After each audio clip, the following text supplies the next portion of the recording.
Section 41. John had reinforced his Ironwick sword with anti-magic properties so that even creatures with enchanted hides could be wounded. He reached out and felt the blade's cold edge and solid spine before sheathing it. Basil handed him a stack of letters, correspondence with various alchemy masters, notes from runes experts, even messages to potion specialists. These were the fruit of his holiday efforts. He had written to authorities across the magical disciplines to ask questions, propose ideas, and build contacts. In the wizarding world, senior guidance mattered. Nicholas Flamel had urged him not to work in isolation. John's status as a Hogwarts student helped. Many of the experts were alumni and were willing to aid a pupil of their old school. One letter caught his eye. Dear John, your proposed improvements to the Wolfsbane potion are very appealing to me. I hope to meet with you, Darman Alex Bilby. A visit to St. Mungo's was proposed. Darman Alex Bilby, a former Hogwarts student now researching the Wolfsbane potion, wanted to talk. John remembered the potion from Harry's third year and the crucial role of aconite, highly poisonous, not something wielded lightly on humans. He had sent some ideas and hadn't expected such a strong response. Another letter chilled him. The Flamels had died. They had not asked John to come, wanting him to remember them as they were in life, not in death. He felt a genuine sorrow for a teacher gone. There would be no fanfare, only the witness of a friend, Dumbledore. A few days later, John arrived at St. Mungo's, housed in Purge and Dowse's red brick building. He passed a window mannequin and joked, "Heal me," then climbed to the second floor, where a wizard who'd been bitten by a werewolf lay in torment. Next to him, a thin man recorded the victim's reactions with meticulous care. It was Darman Alex Bilby, watching the effects of a werewolf bite. The patient writhed. His wound had been sealed with dittany and silver. "Silver won't cure a werewolf bite," Darman murmured as he took notes, "but dittany will ease the initial pain and sustain the patient." Hearing footsteps, he turned, impatient. "Who are you?" John smiled. "John Wick." "It's a pleasure to meet you, Lord Darman Alex Bilby." Darman froze. He had expected a seventh-year prodigy from the letter, not a young-looking student who might be in his third or fourth year. "You're the student who wrote to me?" His tone shifted quickly to warmth and deference. He invited John to visit his manor. John accepted. After observing the wounded wizard a while longer, they agreed to continue by correspondence, and John left the ward. In the corridor, he spotted a crestfallen Neville Longbottom. "Neville?" John called. Neville looked up, anxious. "John, are you ill? Why are you here?" He was afraid for his friend, but then John saw the truth. Neville had come to visit his parents. The two of them went up to the Charms Damage ward on the 5th floor. Neville's parents, the brave Auror couple who had been tortured by Death Eaters, sat there, broken and unable to recognize their own son. Neville wept. John put a hand on his shoulder and offered what comfort he could. Voldemort had left too many ruined lives in his wake. Outside, Neville's stern grandmother waited patiently. John gave a brief nod. She returned it, small and formal. Back home, John thought about aconite again and sent Darman a letter outlining his sorrows and his hypothesis about Wolfsbane aconite and dosage. Sometime later, a reply came, success. Chapter 49, Wolfsbane Potion and Transaction. Bilby Manor looked like a Roman Colosseum from the outside. At its center stood a heavy iron cage, moonlight filtering through broken clouds. Tonight was a full moon. Inside the cage, a man writhed in agony, hair sprouting across his skin as he convulsed through the change. Darman Alex Bilby stood nearby, an ornate cane in one hand and a self-writing quill recording every word. "Look at this. Neither wolf nor man," he intoned. "The entire transformation will take half a minute. You will witness a moment that will surely be recorded in the history of magic." Darman's voice held a feverish excitement. Success with the Wolfsbane potion would be a great honor. Money was not his motive now. He wanted recognition, a place in the field's annals. John, invited as the first witness, made it plain that Darman already held him in some esteem. The idea of using Wolfsbane aconite as an ingredient was brilliant, Darman continued after the change. Throughout history, potion makers avoided it because of the toxicity. The trick is the dosage. Their earlier experiments had left 2 werewolves paralyzed and 3 catatonic. The balance John had suggested was the difference between catastrophe and cure. John's sensitivity, A keen, almost unnatural sense for the potency of substances had led them to the correct proportions. The wolf man, bitten a year before, completed the transformation into a bipedal werewolf. At first he was dazed, then his eyes cleared of the animal ferocity. Darman tapped the cage and called, "Shelby, can you understand me?" Shelby, regaining focus, pointed to his mouth and croaked, "Yes." It was, at first glance, a success, but John wanted to be certain. He stepped forward. "Open the cage," he said. Darman's face hardened. "What? Even with the wolfsbane potion, we can't fully trust. Only by proving they can remain lucid will we know we've succeeded," John interrupted. "Open the cage." Darman cursed under his breath. If John hadn't helped with the potion, he'd have thought the request mad, but he obeyed. The iron gate swung wide. Shelby pushed it and stepped out.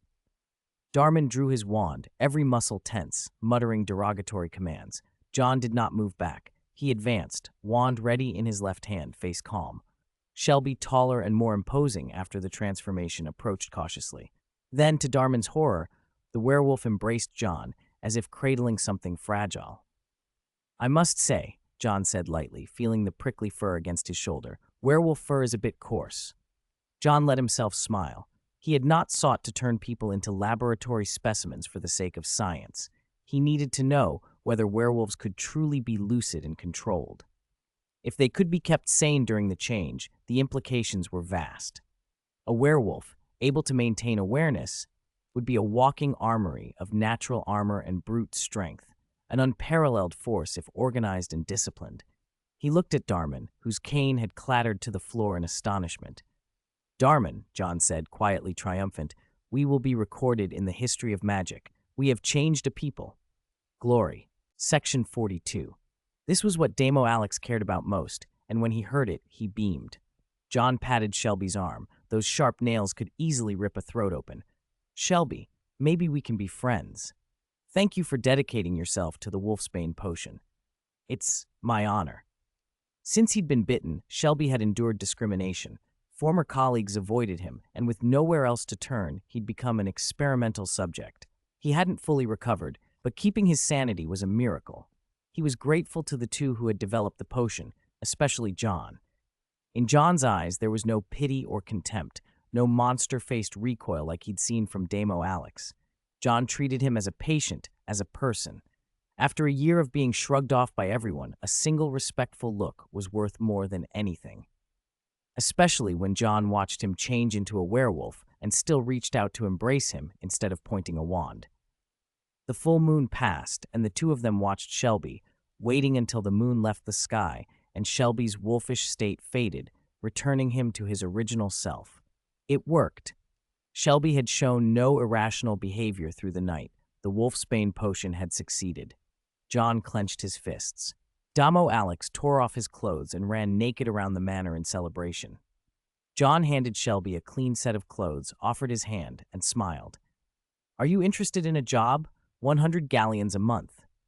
John needed a reliable bodyguard for his Johnny Silverhand shop in Nocturne Alley, and Shelby was perfect. His gray-blue eyes, deep sockets, and gaunt cheeks gave him a wolfish look. His gaze carried an unsettling, scrutinizing pressure. It fit his former profession. He had been an Auror. Bitten during a mission, he lost his job and ended up a vagrant. Life's harsh turn had left him thin and haggard. Shelby stared at John, incredulous. "I'd like that job." It wasn't as much as an Auror's pay, but for a werewolf, it was generous. He was even more convinced of John now, this boss who didn't look down on him because of his condition. John smiled and introduced himself properly.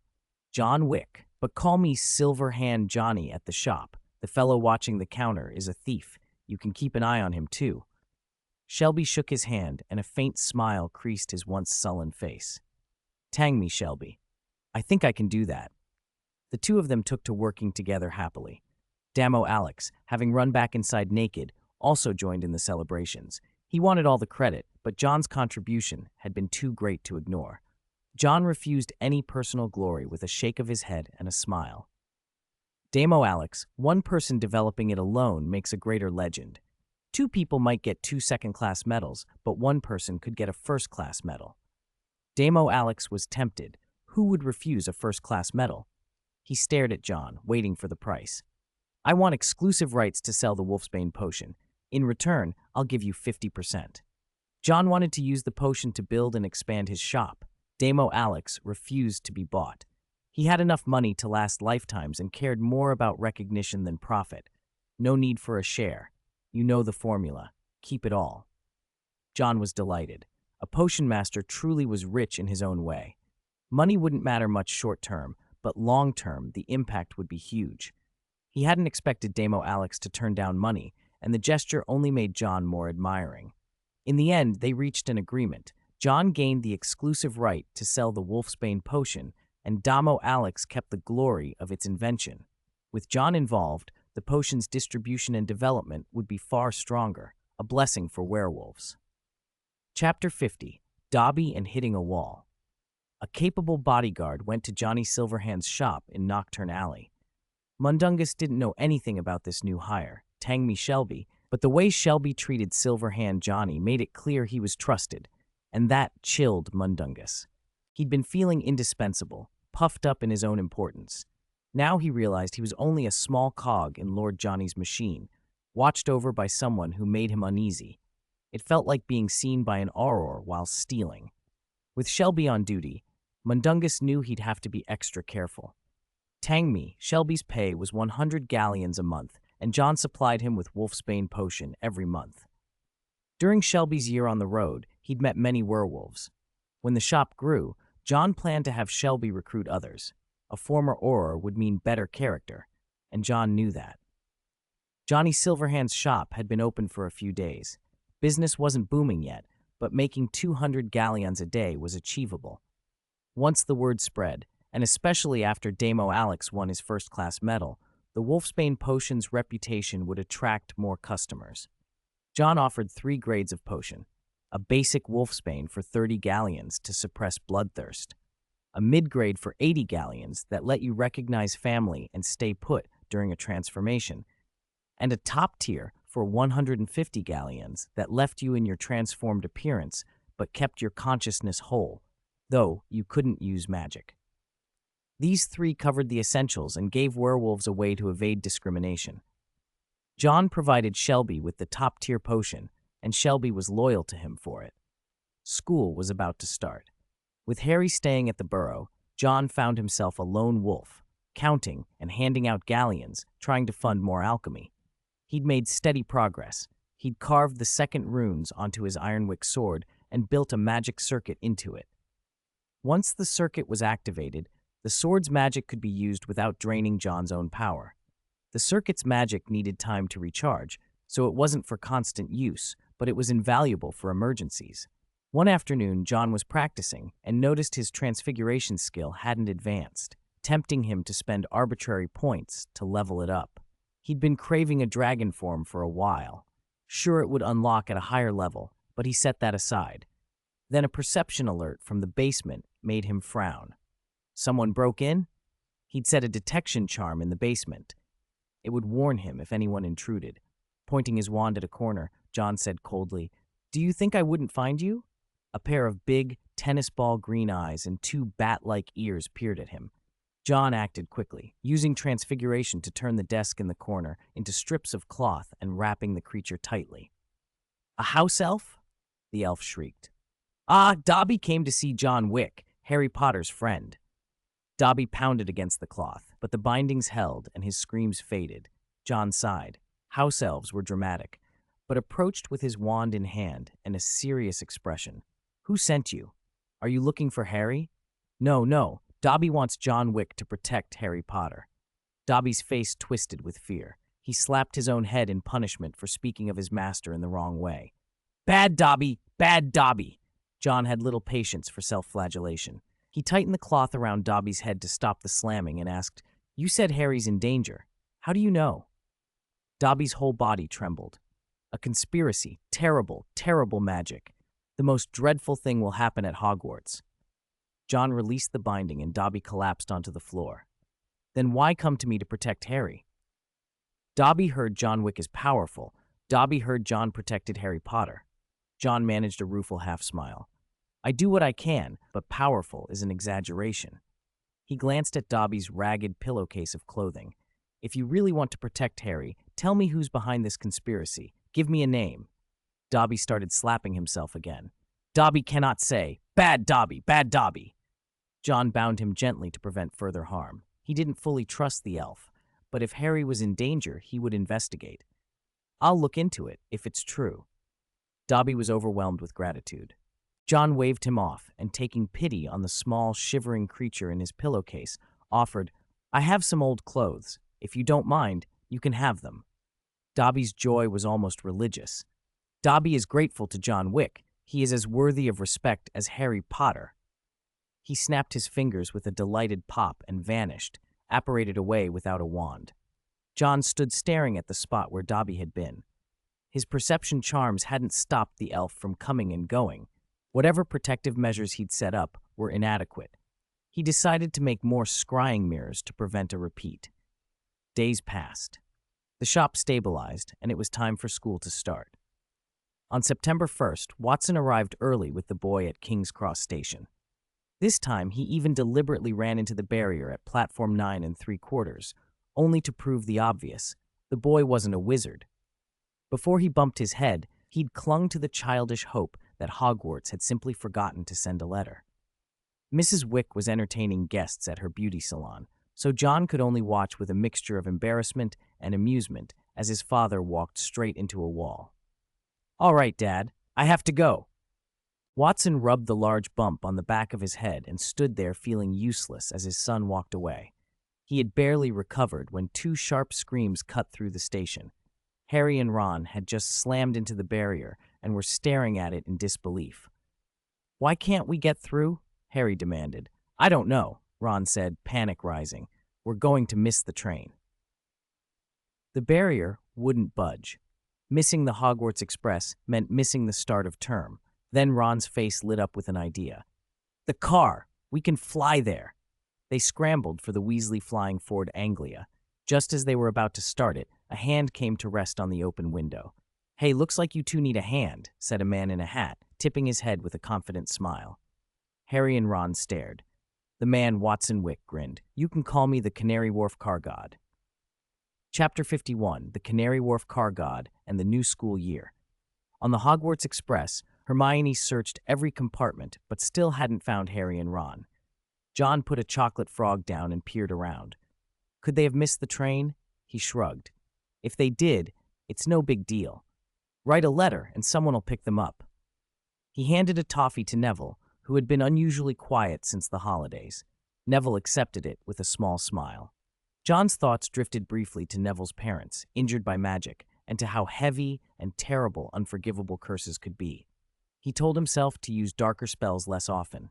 Then he noticed a tiny black speck in the sky, growing larger by the second. John squinted and froze. A familiar flying car hurtled past the train, screaming as it flew. "Mr. Wick, you're going the wrong way," someone shouted.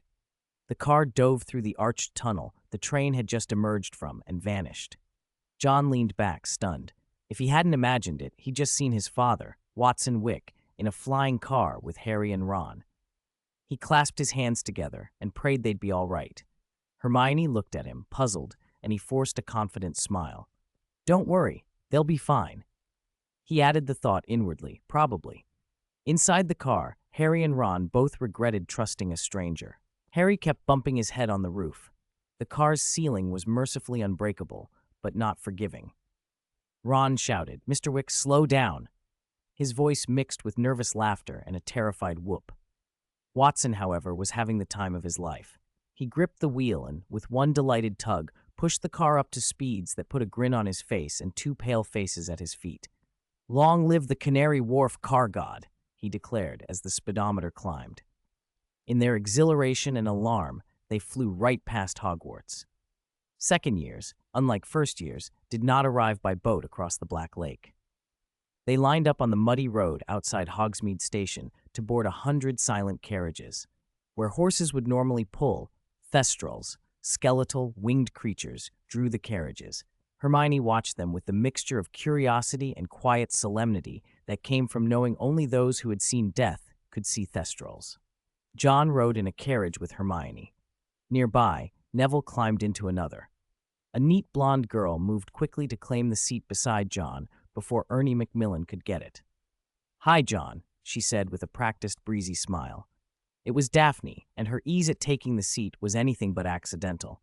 Hermione's face tightened with instinctive dislike. Daphne tossed her hair, every bit the poised, privileged Slytherin. Neville shivered as the air in the carriage seemed to cool. The inside smelled faintly of damp straw and old leather. When all the carriages filled, the Thestrals pulled them up the muddy path, past the winged boars flanking the main gate, and up the long drive to the oak doors of Hogwarts.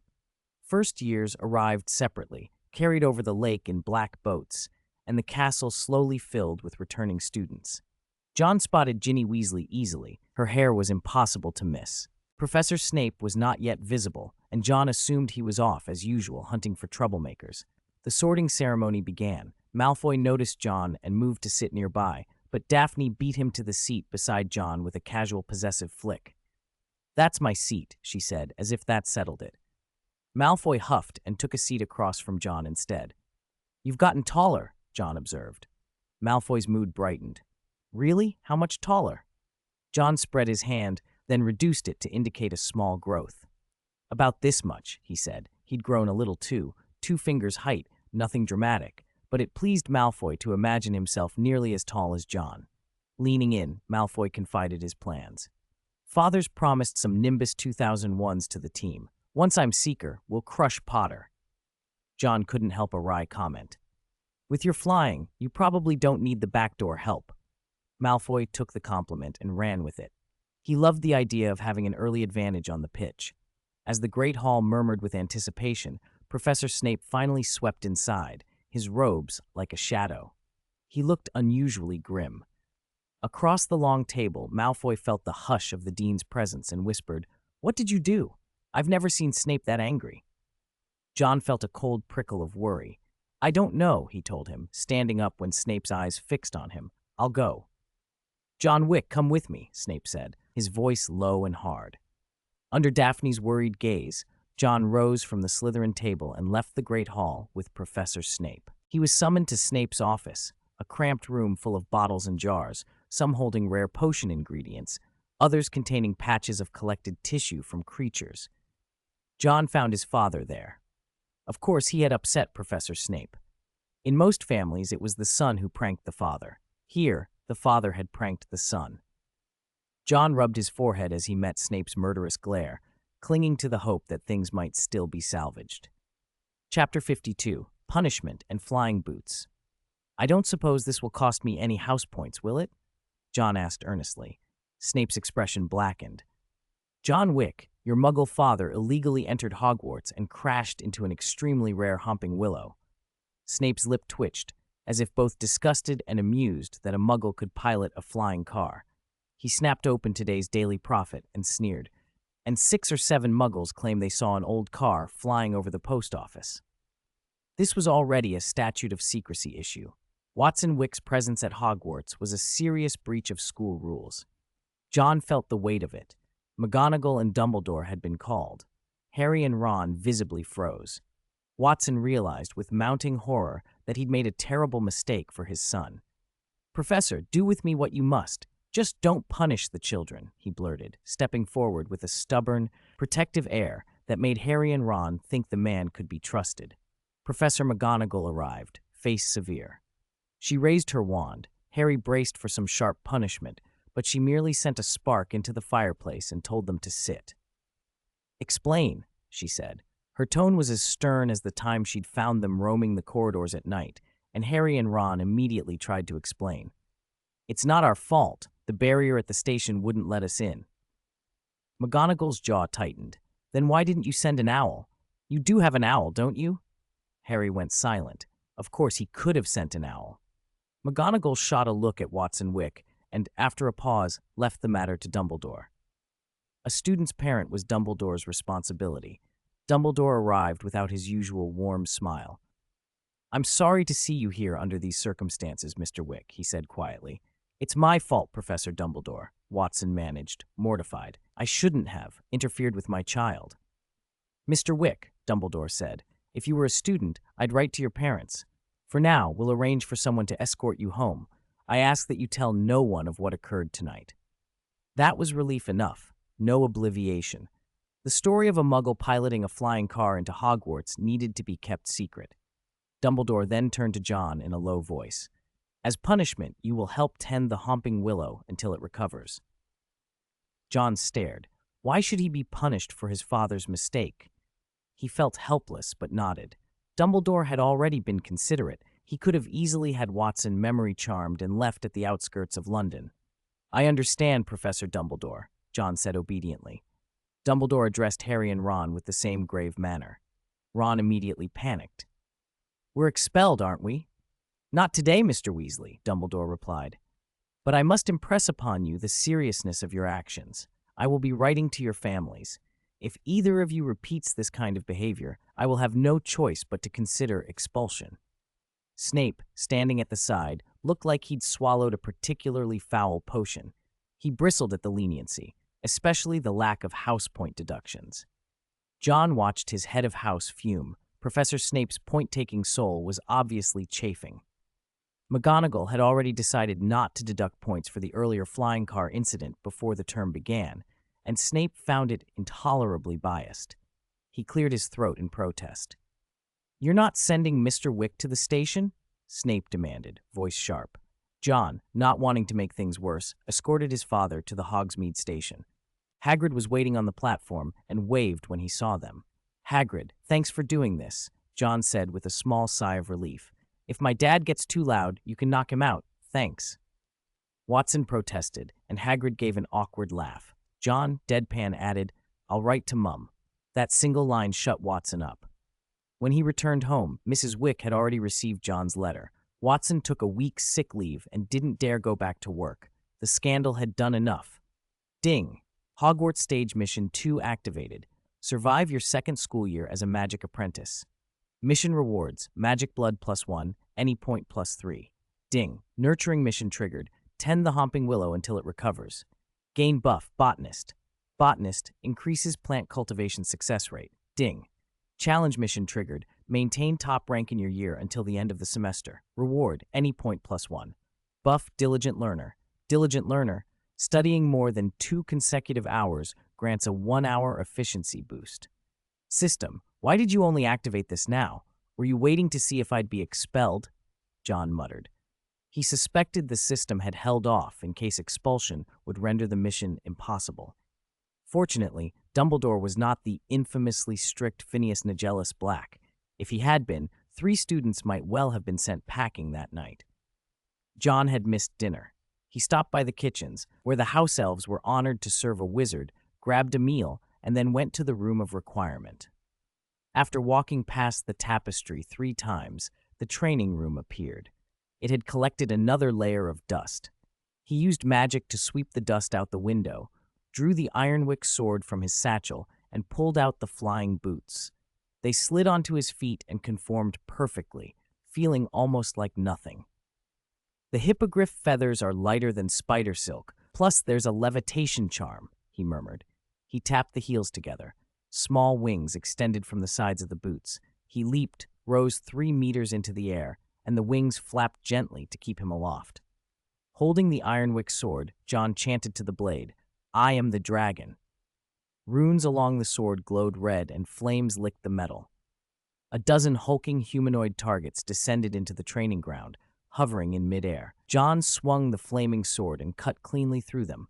Where the blade split them, flames burst from the wounds. He destroyed the motionless targets without ever drawing a wand. After the blaze settled, he landed and barked at the training ground, hard mode. The training area had 4 modes: training, beginner, hard, and master. Training targets didn't move. Beginner introduced dodging. Hard deployed puppet-like attackers. John had tried hard before and had never beaten it with his old sword. Now, with the Ironwick blade, he wanted another go. 5 wizard-like puppets marched out of the fireplace and immediately attacked. One rushed forward, brandishing a wooden sword. John brought his own blade up to block, slipped his body to absorb the blow, and then drew his sword through the puppet's waist, bisecting it. Faster speed, higher damage, he noted, watching the stat pop up from a buff he'd earned at the end of last school year. Night. Greatly increases power when wielding a sword with both hands. Power increases further when used with a mount. John had gained a buff that doubled down on greatly increases. He'd risked a lot to get it. Last year, facing similar puppets, he'd barely tolerated a single blow from their heavy wooden swords. Today, I clear hard mode, he promised. Another puppet charged out, fast and relentless. John didn't hesitate. He produced his wand in his left hand and shouted, "Reducto!" A white beam struck the puppet and shredded it to pieces. John nodded at the effect, satisfied.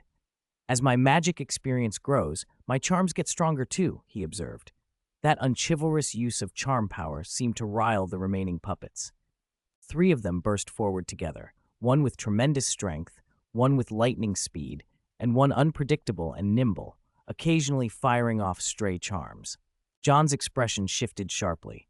He swung his greatsword to parry, keeping one eye out for any sneak attack, but fatigue was already showing. The wizard puppet sent a red bolt that struck him and flung him clear out of the training ring. The 3 puppets froze. A wave of nausea washed over him. He vomited. A slug slid from his mouth. What the? The sight was so grotesque he vomited again. More slugs came out. John snatched up his wand and dispelled the curse.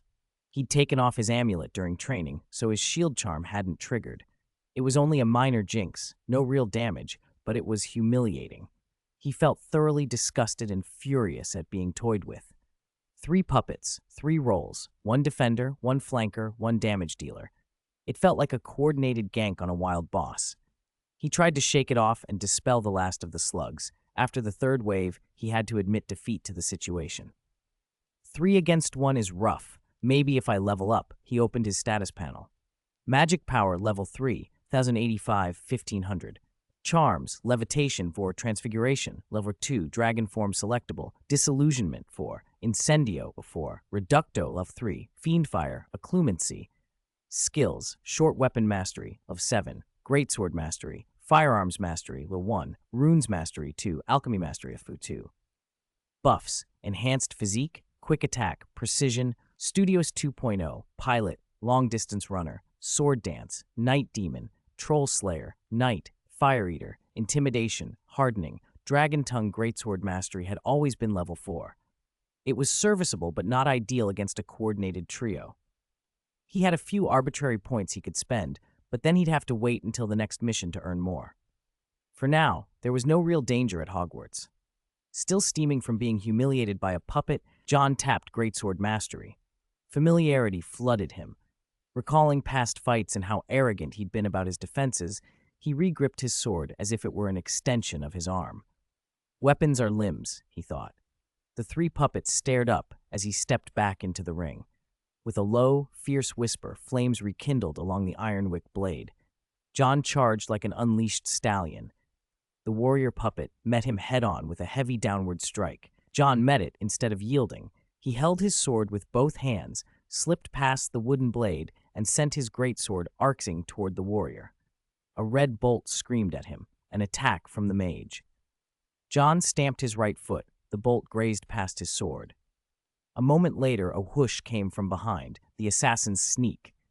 John adjusted his grip and cut the attack away with a backsword stance.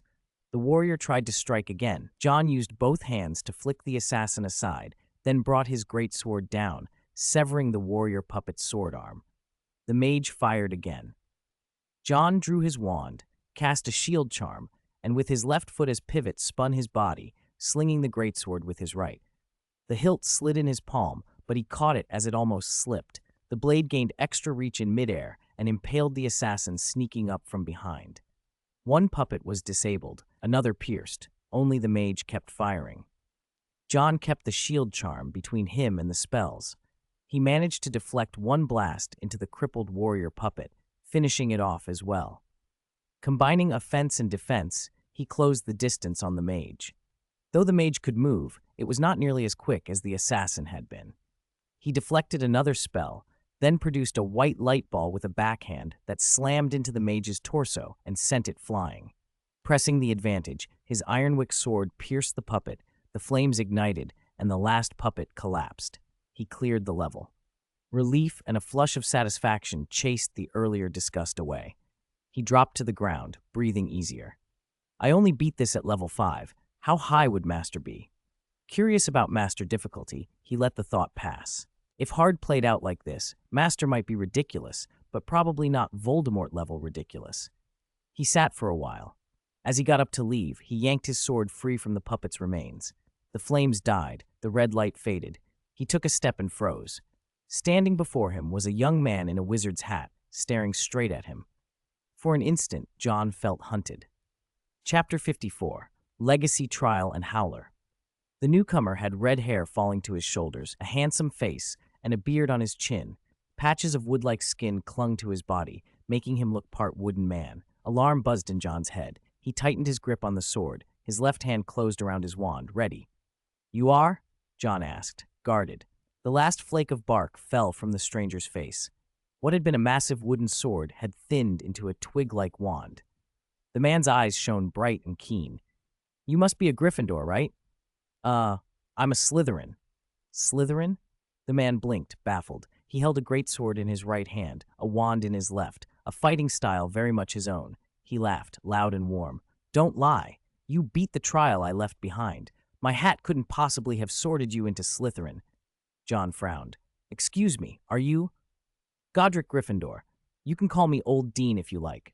The man Godric reached to stroke his beard, then stopped, remindful that this form mirrored a younger self. "This is the Chamber of Secrets I left behind. Useful, yeah? How's Gryffindor doing now? Still beating Slytherin for the House Cup?" He spoke with the easy confidence of someone who assumed John was of his own house. The name lit up something in John's mind. "A founder of the school?" he said, stunned. Godric chuckled and snorted when John mentioned Salazar Slytherin. The old feud, it seemed, still colored his manner. Seeing how strongly the red-haired founder disliked Slytherin, John pointed to the green of his robes. "I really am a Slytherin. Look." The green and silver trim was unmistakable. Godric's expression soured. "Blast it! Has my hat gone wrong? It sorted you into Slytherin?" For a moment, even Godric doubted his sorting hat. The chamber had been intended to find an outstanding heir, and while he'd expected a Gryffindor, he had designed it to accept anyone worthy. John felt awkward but tried to smile. "Well, you passed the trial. Yeah, you've earned the right to inherit my legacy." Godric flicked his wand. The fallen puppets reassembled into inert props and marched into the fireplace. 2 chairs materialized out of thin air. He sat in one, the twig-like wand in his hand like a branch. "As long as you pass my upcoming test, I will grant you the power you seek." John sat silent across from him. After a moment's hesitation, he asked, "If I accept your test, will I be expelled from Slytherin?" Gryffindor answered flatly, "Isn't expulsion a blessing? Pureblood families usually have more than enough gold." Dean Gryffindor, I'm Muggle-born." "Eh?" Gryffindor's shock was obvious. A Slytherin who was Muggle-born? Had Hogwarts changed so much in his absence that Slytherin accepted Muggle-borns? Gryffindor frowned and muttered to himself, half joking, "Maybe Gryffindor and Slytherin swapped names." He looked at John again, and the more he looked, the less impossible it seemed. Godric Gryffindor and Salazar Slytherin had been opposites and yet close friends once, one bold, one cautious. Even their falling out had been a clean break, not a vendetta. Gryffindor finally waved a hand. "Don't worry, my legacy is for the whole school. You won't be expelled." John relaxed. The legacy was tempting, but expulsion now would make him an easy target if Voldemort returned. "What does the test involve?" "There are 3 trials: Forest Bird, Mountain Lion, and Sword Hero. I will be watching your performance," Gryffindor said. He was about to gesture with his wand when John held up a hand apologetically. "I'm sorry, Dean Gryffindor. I can't do it now. It's past my bedtime." Gryffindor suppressed his annoyance and agreed. "Very well. We'll arrange another time." John stood, bowed, and left. As he walked out, a ping in his mind announced a quest. Gryffindor Legacy Phase 1, Forest Bird. Reward, any attribute +1. Buff, Forest Flyer. John wasn't wearing any amulets and didn't want to risk an incomplete run. Caution keeps you alive. He decided to rest and return later. The next morning, John went to the Great Hall for breakfast. The spread was hearty: porridge, pickled herring, bread, eggs, bacon. Eating pickled herring at breakfast felt odd, but John had an iron stomach. He scooped some porridge and bacon and sat down. A blonde girl beside him, Daphne, stared at his profile and suddenly laughed. "John, Did you know the new Defense Against the Dark Arts professor is Gilderoy Lockhart? My mother adores him, she said casually. John took a sip of porridge and answered evenly. I've read his books. They're very entertaining.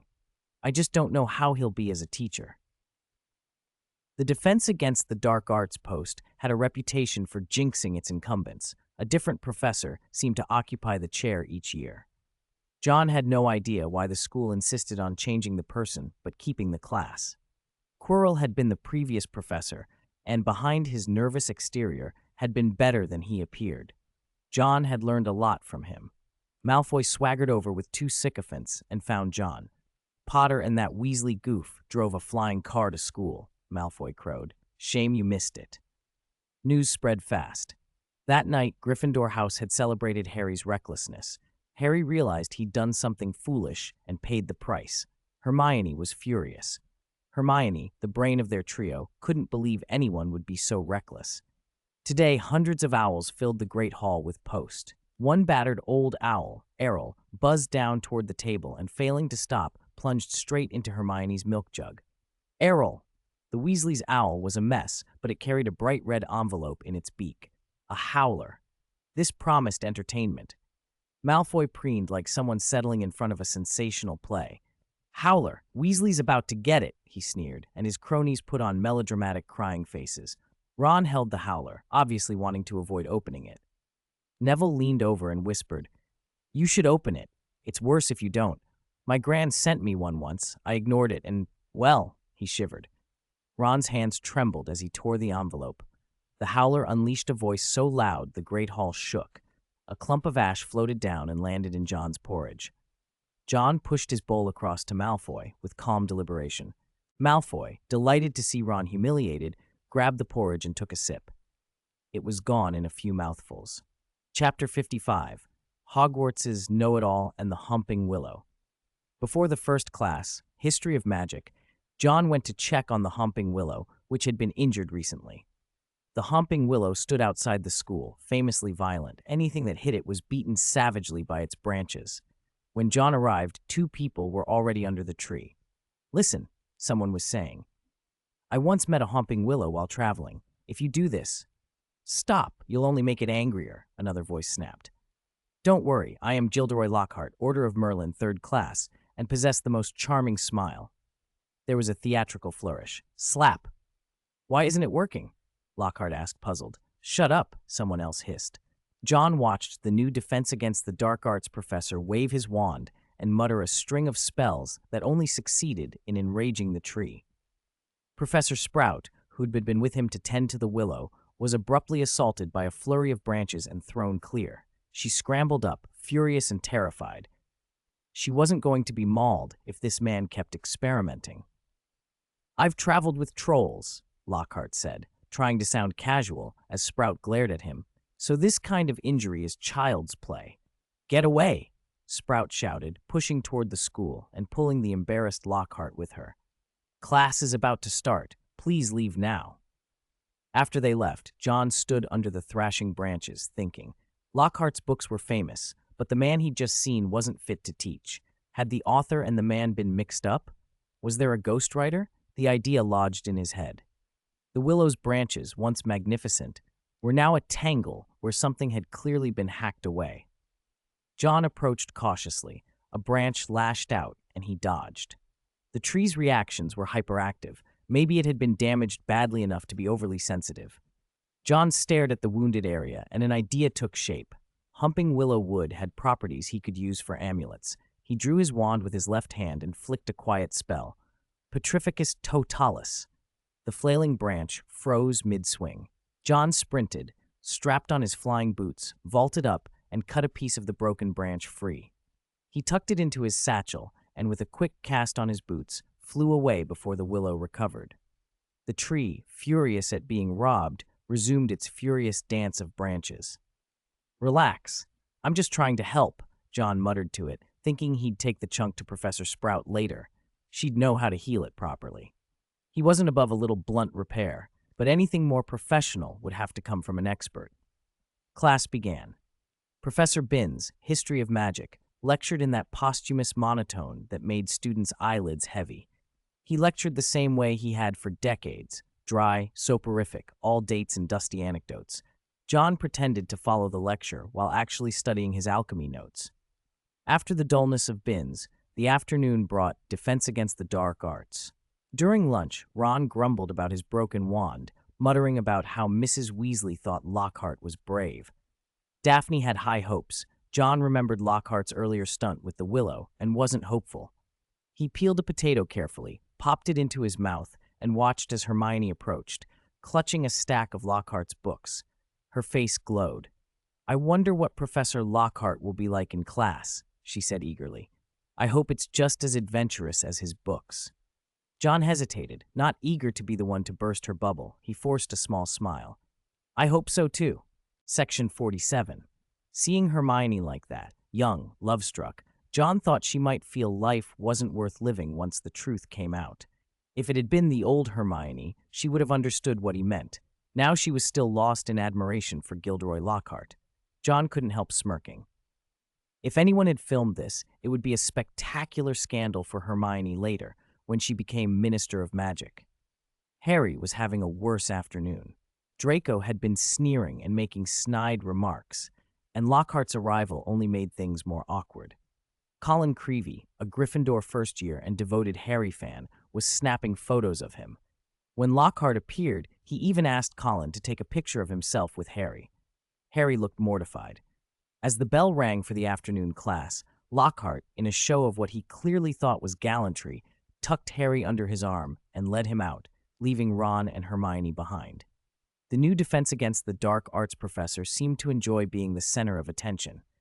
John had just finished the last of his jacket potatoes and walked over to Ron, whose face was flushed from being mocked by Malfoy.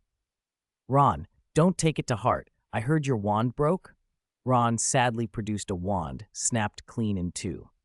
John examined it. The core was still intact. That was good news. After all, it had been made by his own father, and John felt he should try to salvage it. He inspected it a moment longer. "I happen to be learning how to make wands," he said. "I might be able to help fix this." "Really? That would be brilliant. Thank you, John." Ron was ecstatic.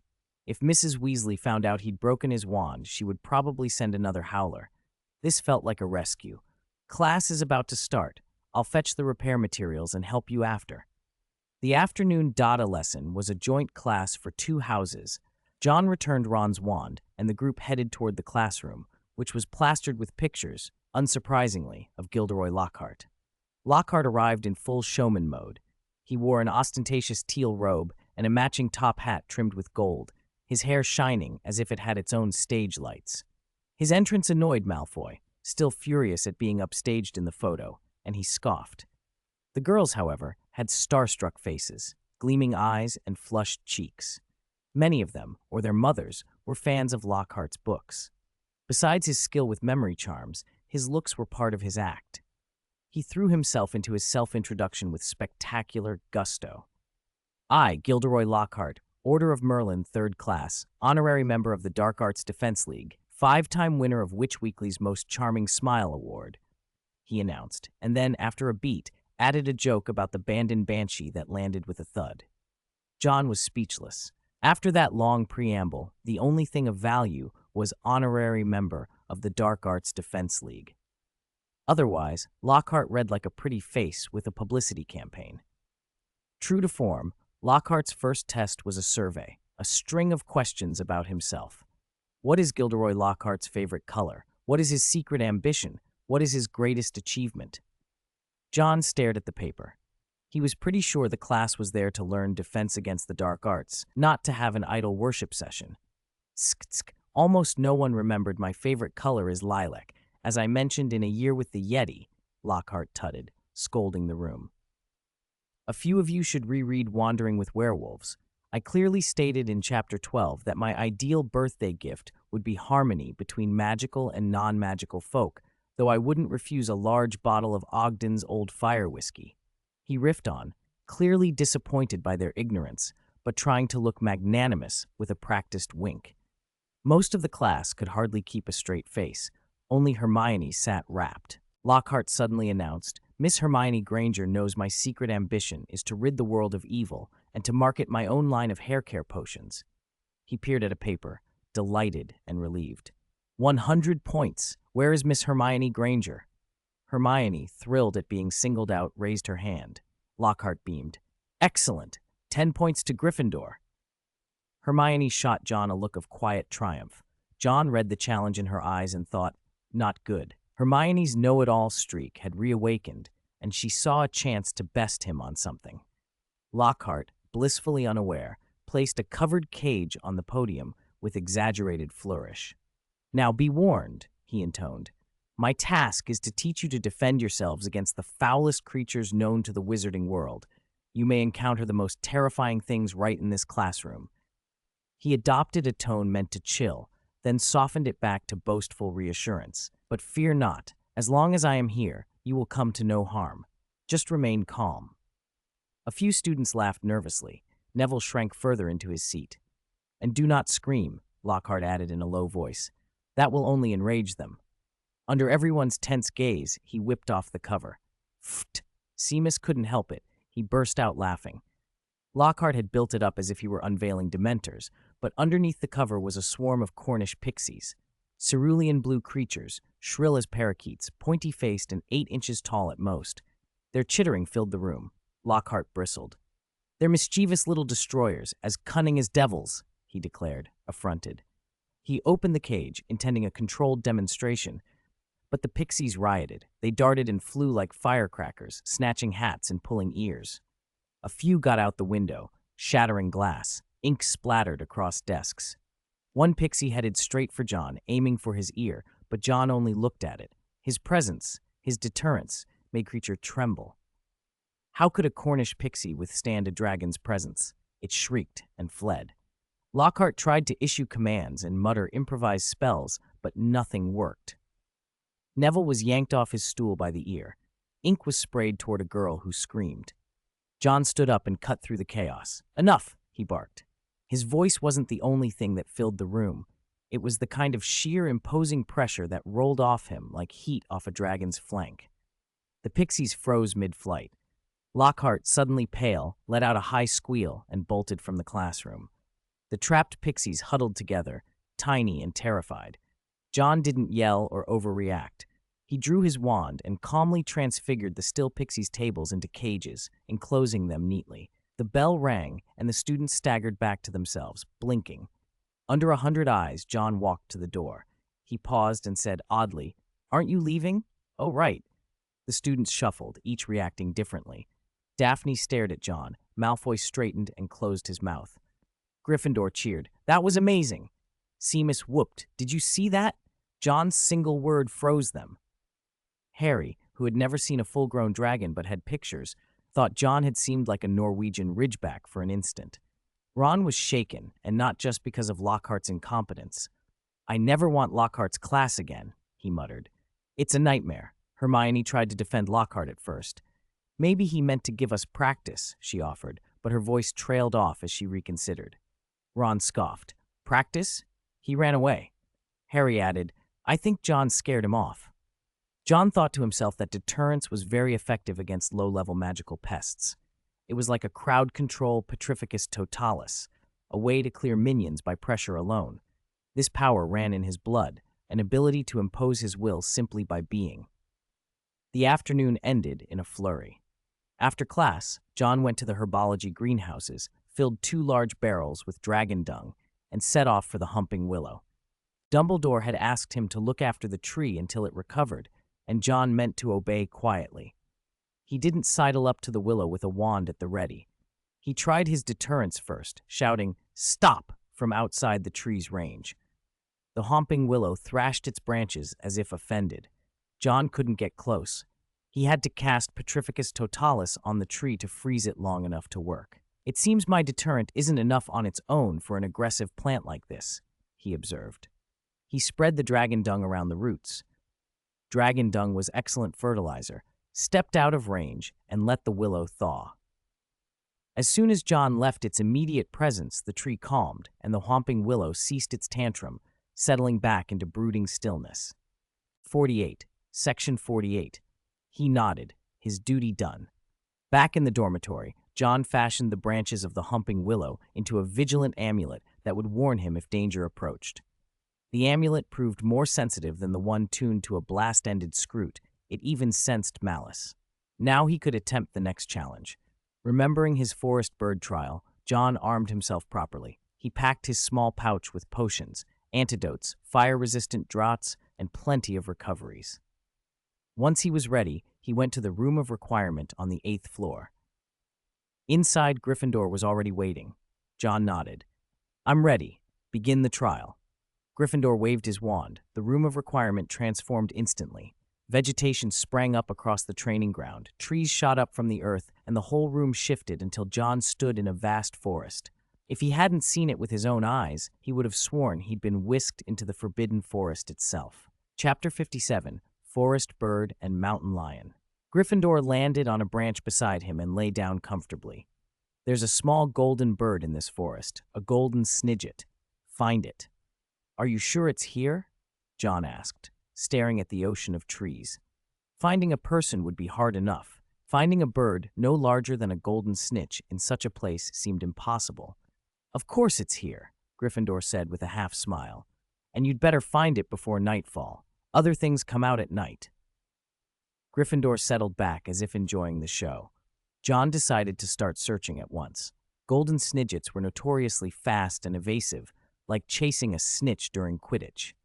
He walked for a long time with no sign of the bird. Frustrated, he raised his wand and struck the nearest tree. Reducto! The tree exploded into splinters, and a great commotion sent a flock of birds scattering. John watched them carefully but saw no flash of gold. He decided to escalate. He donned his flying boots and took to the air, unleashing a bombardment, shattering spells in every direction. Explosions punched openings through the canopy. The forest shook. Gryffindor watched, astonished. It was destructive, but the logic was sound. The snidget's survival instincts would force it into the open. "Clever," Gryffindor said to himself, "but young. A clever wizard," he added aloud, "who finds the most direct way, but you're still inexperienced. This will drain you quickly." John's magic began to ebb.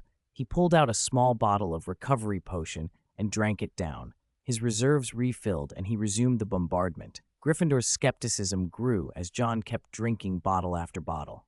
How many recoveries did a Muggleborn have? A dozen? More? Each potion revived him enough to continue raining down destruction until the forest was a ruin. Finally, a golden flash broke through the smoke and debris. John's vision, enhanced by his dragon blood, locked onto it. He launched after it without hesitation. The golden snidget dodged and weaved, and for hours it kept distance. As dusk fell, the forest grew noisy with strange cries. Avian, bipedal beasts with feathered bodies and a draconic, hair-covered look, avian man-eaters, poured out of the trees. John turned and fired. The spell struck true and sent one creature flying, but more kept coming. Even when felled, they recovered quickly. "Avian man-eater," John muttered, and pushed his magic harder to carve a path. The snidget, meanwhile, had climbed higher and was but a dot against the darkening sky. "Petrificus totalis!"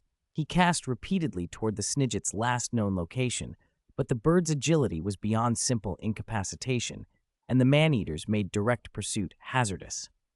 John set fire to the forest instead, one charm after another.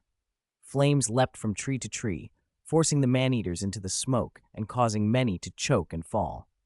With their interference diminished, John pushed himself and the flying boots to their limits. The snidget finally faltered, its wings slowed, and it began to fall. John intercepted it before it plunged into the blaze. He landed, breathless, and cupped the tiny golden bird in his palm. The forest, however, was well alight. Gryffindor frowned at the destruction. "Aguamenti!" John bellowed, summoning a massive globe of water and dousing the worst of the flames. Watching him put out the fire eased Gryffindor's expression. "He used extreme measures to win, but he made amends afterward," the portrait observed inwardly. Gryffindor waved his wand, and the forest dissolved around them. A notification chimed in John's awareness. Ding, challenge mission triggered. Gryffindor's Legacy Stage 2, Mountain Lion. Reward, any stat .1, enhancement, heavy strike. Gryffindor regarded him. Lions are known for courage and strength. A mountain lion must be stronger than ordinary, Prove to me that you possess sufficient power. Climb the great mountain." He flicked his wand again. A jagged peak thrust up from the floor, and the room of requirement became a high, snow-swept mountain. Gryffindor waved towards several of John's enchanted items. His amulet and flying boots were stripped away and returned to Gryffindor's possession. "Your enchantments are excellent," he said, "but they won't be needed now." John inwardly bristled. Wasn't his enchanting skill part of his strength? But he had no choice. He glanced at the peak, took a breath, and exhaled into a white mist. Tiny snowflakes drifted down. If he didn't hurry, the cold would be his undoing. He started up the path. Snow grew heavier and wind cut through him. His limbs began to numb. The track vanished into an endless expanse of white, but John pushed on. A white-haired snowman, a strange animate figure, charged. If it hit him, he'd be incapacitated. He sidestepped and drew his sword, the ironwick blade. "I'm a dragon," he said, and flames burst along the steel. He slashed through the creature. It tumbled, rolling down the slope and growing as it gathered snow. When John turned, more white-haired snowmen surrounded him. "You call this a trial?" he muttered, and cast a disillusionment charm to slip by. One of them, however, smelled him out. It opened its mouth to roar, but John fixed it with a glare that triggered his deterrence. The creature froze, and John's blade cut it apart. The wound smoked as the flame met the snow. Deterrence worked. John's eyes went cold. He raised the ironwick, both hands steady, and charged. The snowmen stiffened wherever his presence threatened them. He fought through, slashing and advancing until the number of standing attackers dwindled to none. At last he reached the summit. The wind died, and the snow stopped. Gryffindor was already there, waiting. Only the final trial remained. Section 49. Section 49, Sword Brave. Chapter 58, Sword Brave and Legacy. Ding. Challenge quest triggered. Gryffindor Legacy Stage 3 Sword Brave, rewarded with any stat point +1 buff. The mountain dissolved and the training ground snapped back into place. Gryffindor stepped aside and applauded. "I didn't expect you to actually make it this far." "This is the final test. Master Mode." John stared at Gryffindor. Master Mode. With his current strength, facing Master Mode felt uncertain. He was sure he could handle the difficult mode again, but Master Mode against a founder? It sounded impossible. Gryffindor began returning the alchemical tools to John. With the amulet's help, he might have a chance. Then Master Mode began. John had expected a dummy or some sort of construct, but Gryffindor walked to the center of the field instead. "Come on," he said, beckoning. John froze. The referee stepping into the arena, his stomach dropped. Even though he was far stronger than in his first year, he couldn't imagine contending with one of Hogwarts' 4 founders, especially Godric Gryffindor, the greatest duelist among them. Still, he'd already beaten 2 grueling stages. He couldn't back down now. He walked onto the ground with heavy steps. Gryffindor stood there holding only a wand like a twig. He chuckled. "I admire your courage. Don't worry. This is only a shadow of my former self. I'm not as powerful as you'd imagine." Gryffindor was pleased. Courage in the face of power. That's the Gryffindor way. John found the reassurance a little exaggerated, but it steadied him enough to try. "Please wait a moment." He rummaged in his bag and pulled out a bottle of strengthening potion. In front of Gryffindor, he drank it. Gryffindor watched with cool indifference. Drinking potions before a duel struck him as overly cautious. He's only a young wizard. How much can he take? But John kept going, one bottle after another. Fire-resistant, strengthening, recovery. Every potion he had that could boost him. After half a minute, he declared, "I'm ready." John was braced now, sword in his right hand, wand in his left. Facing the figure before him, he felt something like recognition. Gryffindor smiled and lifted his wand to his chest. "I hope your teachers taught you how to duel." They bowed, an essential formality, then paced backward. On John's count, they turned and fought. A red light burst straight at him. The amulet flared, producing a shield charm that took the hit. John felt cold sweat prick his back. The attack had been terrifyingly quick.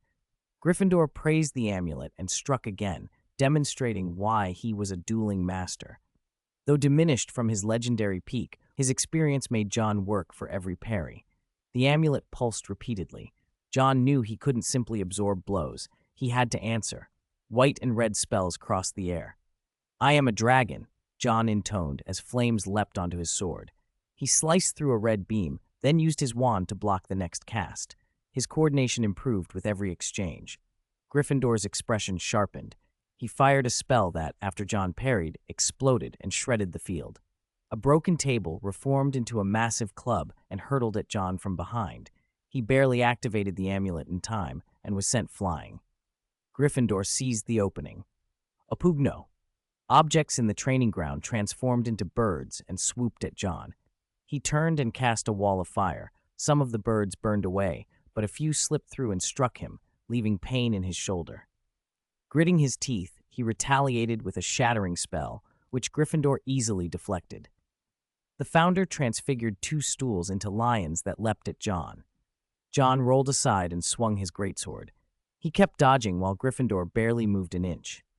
"Watch your footwork and the rhythm of your spells," Gryffindor coached as he attacked. John heeded the advice, using a shield charm to block and step back, then adjusted his timing. Gryffindor sent a bolt of lightning that morphed into a whip. John parried and dodged. A red beam struck John's wrist. His ironwick sword slipped from his grip and flew off.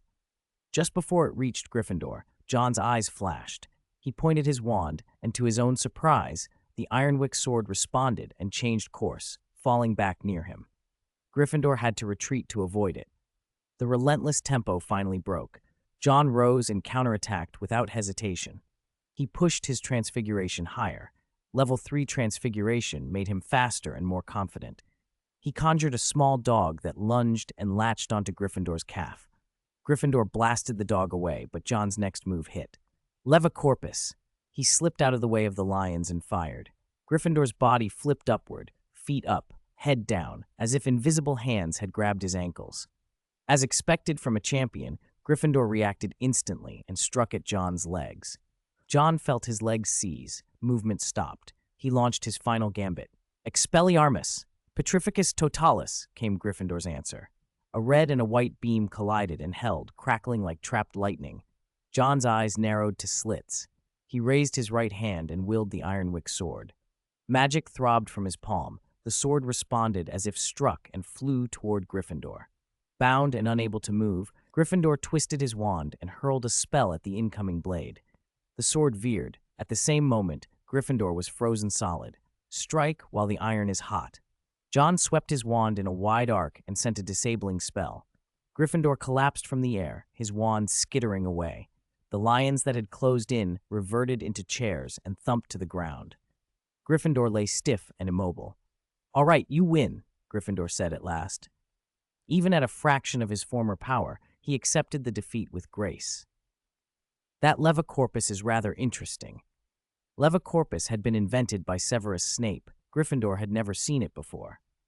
Released from the Petrificus, Gryffindor rose as if nothing had happened. John, exhausted and exhilarated, examined his right hand, still savoring the moment when he had controlled the ironwick sword without a wand.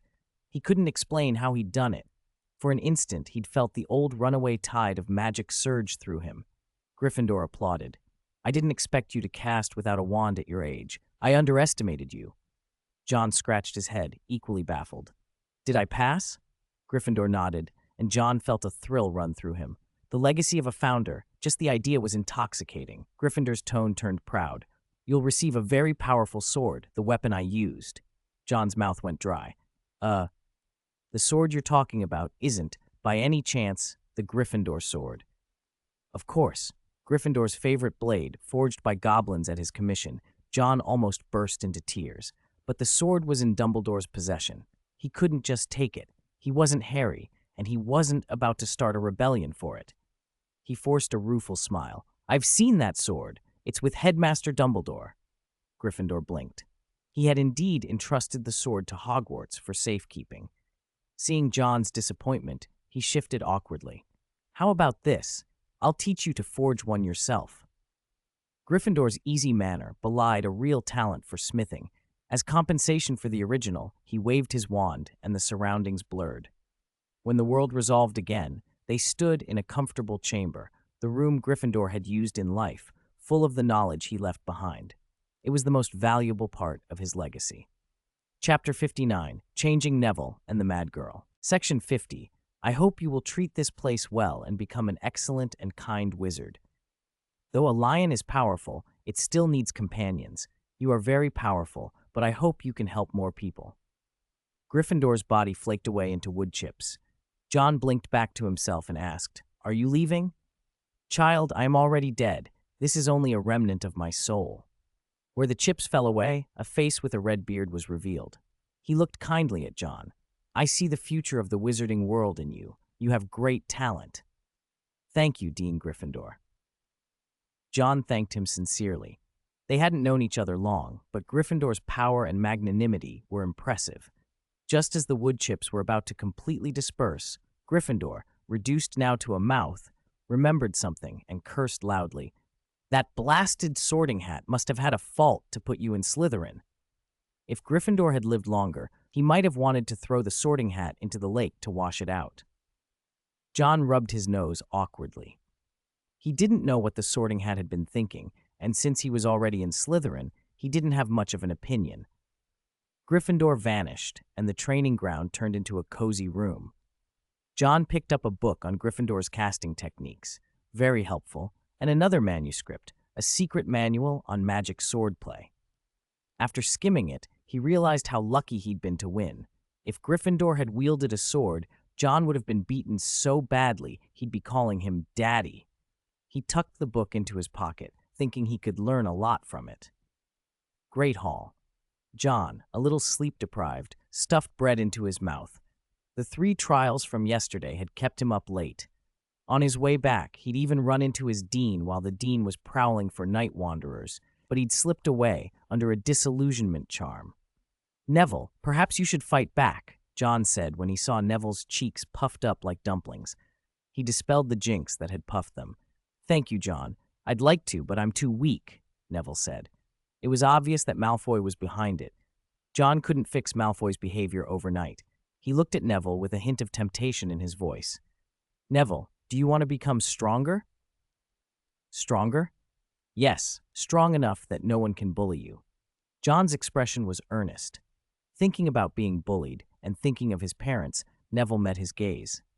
"What should I do?" "After classes this afternoon, wait for me by the Homping Willow." John glanced at the clock. Class was about to start. He finished his bread in a few bites and stood. Passing Neville, he patted his shoulder.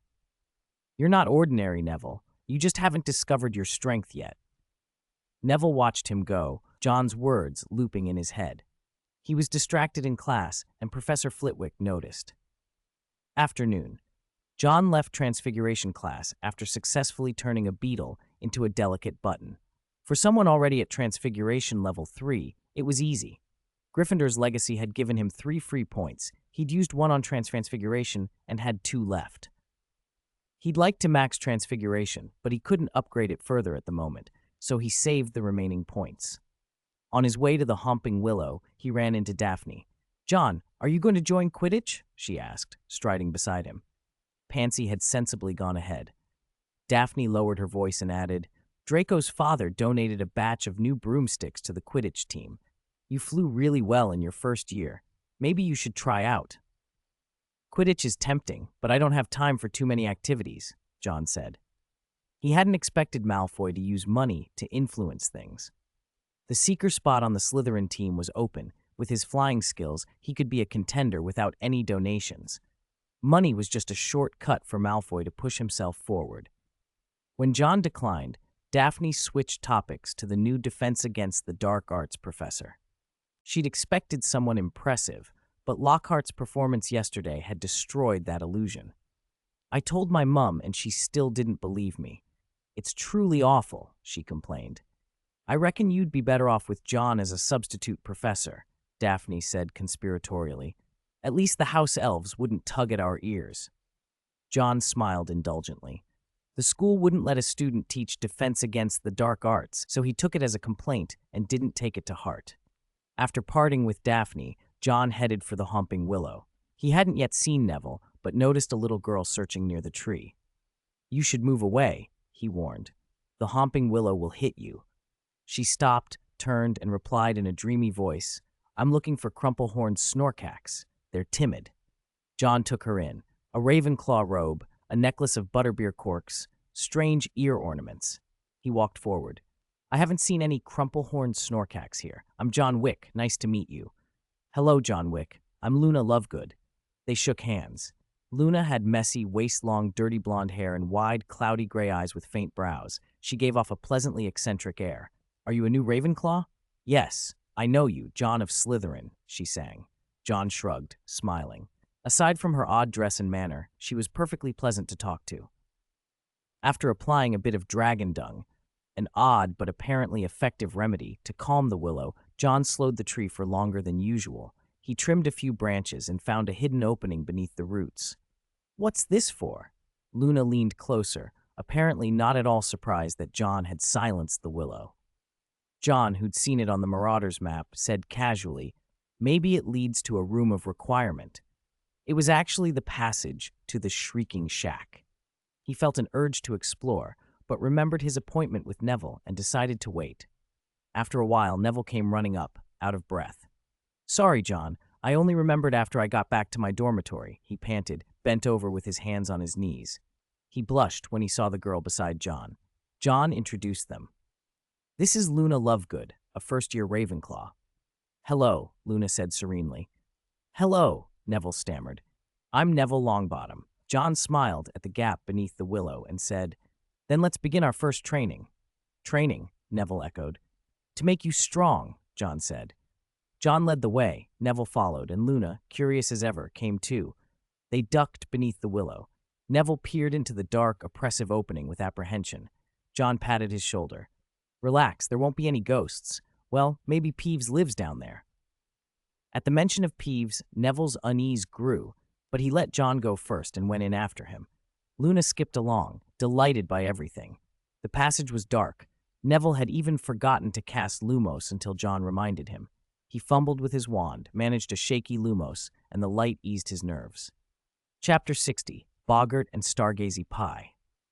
The tunnel was narrow, and they walked single file. Where exactly does this lead? Neville whispered, every step making him more nervous. If John weren't behind him, he would have turned back. A room of requirement, John answered. Neville stopped at the name, and John patted his back. Don't worry, I'm here, aren't I? Neville almost wanted to say that wasn't much comfort, but Luna's airy voice floated up. There are ghosts at Hogwarts too, aren't there? Among the three, only Neville seemed afraid. He hated his own cowardice and pushed on. They emerged into a house, messy, dusty, with peeling wallpaper, stained floors, broken furniture, and boarded-up windows. It looked exactly like the sort of decrepit room of requirement Neville had imagined. The torn wallpaper seemed to have been shredded by something terrifying. It gave John a shiver. Luna moved closer, and though John's night demon enhancement meant he didn't need a wand-lit aura, Luna tapped her wand and said, Lumos. The light from her wand made the room feel more secure. John, intent on training Neville, said, Let's split up and look around. Section 51. Neville swallowed and approached the house despite the strange air about it. John watched him go, but stayed back to keep an eye on things.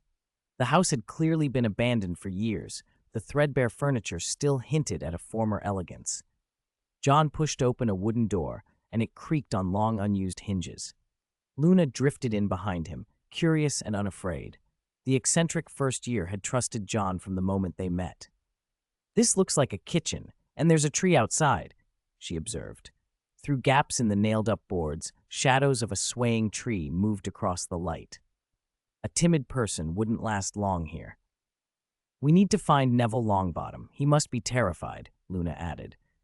Luna had an uncanny way of seeing straight through people, and John agreed. This place was no friend to someone like Neville. He turned to look for him and heard a frightened voice from deeper inside. Professor Snape! I didn't mean to. No need for explanations, Neville Longbottom. Because of you, Gryffindor has lost 100 points.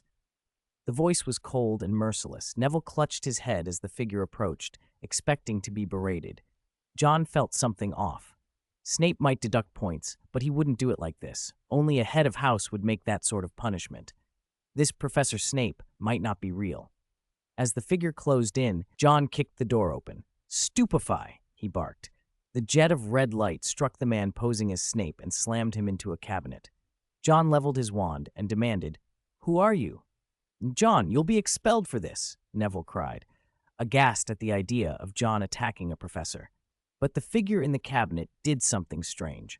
At the sight of John, the man's shape dissolved into a chaotic swirl of black shadow. The shadow condensed, and a freshly baked stargazy pie toppled to the floor, 4 fish heads protruding grotesquely from the crust, while the Snape-like figure vanished. Both John and Neville stared. John's face turned sour. The stargazy pie, 4 dead fish heads stuck through the pastry, was the last thing he wanted to face. He felt a flush of disgust. He'd never liked the darker brassica of British cuisine. It can transform, and it came from a dark place. "Is this a boggart?" John guessed. He had been practicing occlumency lately, keeping his mind very closed off. Perhaps the boggart had taken the form of the thing he most disliked. Boggarts liked cramped, dark places, and John realized the pie had come from the cabinet. He kicked the pie back into the cupboard and closed and locked the door with a quick wand movement. "Neville, you're all right now. That was a boggart. What were you thinking, that it turned into Professor Snape?" Neville, embarrassed, explained in a small voice, "I remembered one time I had points taken last year. I thought Snape might be waiting in here to take more." It was hard on him. In his first year, Neville had been caught trying to inform Harry and had points docked. That left him skittish about punishments. Though it was McGonagall who had actually docked his points, Neville's fear still fixed on Snape. John glanced at Luna, who had only found the boggart's transformation interesting, a fish pie, and didn't grasp the danger of the situation. "All right," John said. "I think our little adventure ends here for today." The sky had already dimmed, and there was a first year with them, so John decided not to prolong the night. They left the house, and, as they walked past the Homping Willow, Neville stumbled forward and would have been struck if John hadn't yanked him back. With a firm flick, he froze the tree mid-swing. Back at the castle, they went their separate ways. "Thanks, John. Today's been fun," Luna said in her airy, musical voice. "If you like, there are lots of interesting places in Hogwarts." John waved her off. He still had to go to the Room of Requirement for training. While practicing, he thought about Neville. Maybe he could find a better weapon for the timid boy. John fancied himself a kind of Gryffindor sword saint, someone who could cleave through even a Horcrux with a single true stroke. A sword seemed the right tool. A sword saint who didn't use a sword would be a strange sort of sword saint, he thought. He gathered some simple materials. They didn't need to be refined, just enough to shape a usable blade. With his current alchemy skills and Gryffindor forging methods, he made a crude blade quickly. It was far rougher than the famous Ironwick sword, but for Neville, it would be a good training weapon. The next morning, John presented the sword to Neville. Neville blinked in confusion as John said meaningfully, "You know, is it possible you're actually a sword saint?" Neville had no idea how to respond. John encouraged him to practice, to become strong, and to be a real sword saint someday. Hermione sat nearby, absorbed in one of Lockhart's books as usual. Even after sitting through Lockhart's class, she still clung to his words. John admired her stubbornness. A fangirl's filters could be terrifying. He hoped she would see Lockhart's true colors soon. After breakfast, John headed to class. Today was potions with Professor Snape, and he didn't want to be late and earn that withering glare. He still didn't understand why Snape treated him so coldly. They'd clashed early in the term, but it didn't seem like a grudge that should run so deep. On his way, he ran into Malfoy. Malfoy smirked as he told John to wait and see how he would humiliate Gryffindor on Saturday. His father had sponsored the Slytherin team with Nimbus 2001 brooms, far fancier than Potter's Nimbus 2000. As for the other Gryffindor brooms, Malfoy snorted. They were nothing. Comet and Cleansweep series, not fit to sweep a proper floor. He said it as if he could already see Slytherin lifting the cup under his command. John thought about telling him that with Harry and Gryffindor, that dream might be harder than he imagined. But Malfoy loved his bluster, and John had better things to think about. Chapter 61, Memory Charm and True Colors, Friday. In defense against the dark arts, Gilderoy Lockhart carried on as if nothing had happened. His lessons were still the same vain procession. He made students play the parts of trolls and werewolves, while he narrated his own glorious past. "This is honestly the worst class I've ever taken," Neville muttered, miserable. Even Malfoy wasn't spared. Lockhart had dragged him up to play a vampire. John hadn't gained any house points for his recent heroics. Lockhart had considered making John act as a Tibetan Yeti, but one look at John's murderous glare was enough to send the teacher scurrying without pressing the issue. Hermione's admiration for Lockhart was starting to crack at the edges, but she still couldn't reconcile the brilliant prose with the obvious foolishness. She was conflicted. Later, Ron noticed Neville carrying the crude sword on his back and frowned. "Neville, why are you lugging a sword around?" Harry leaned in.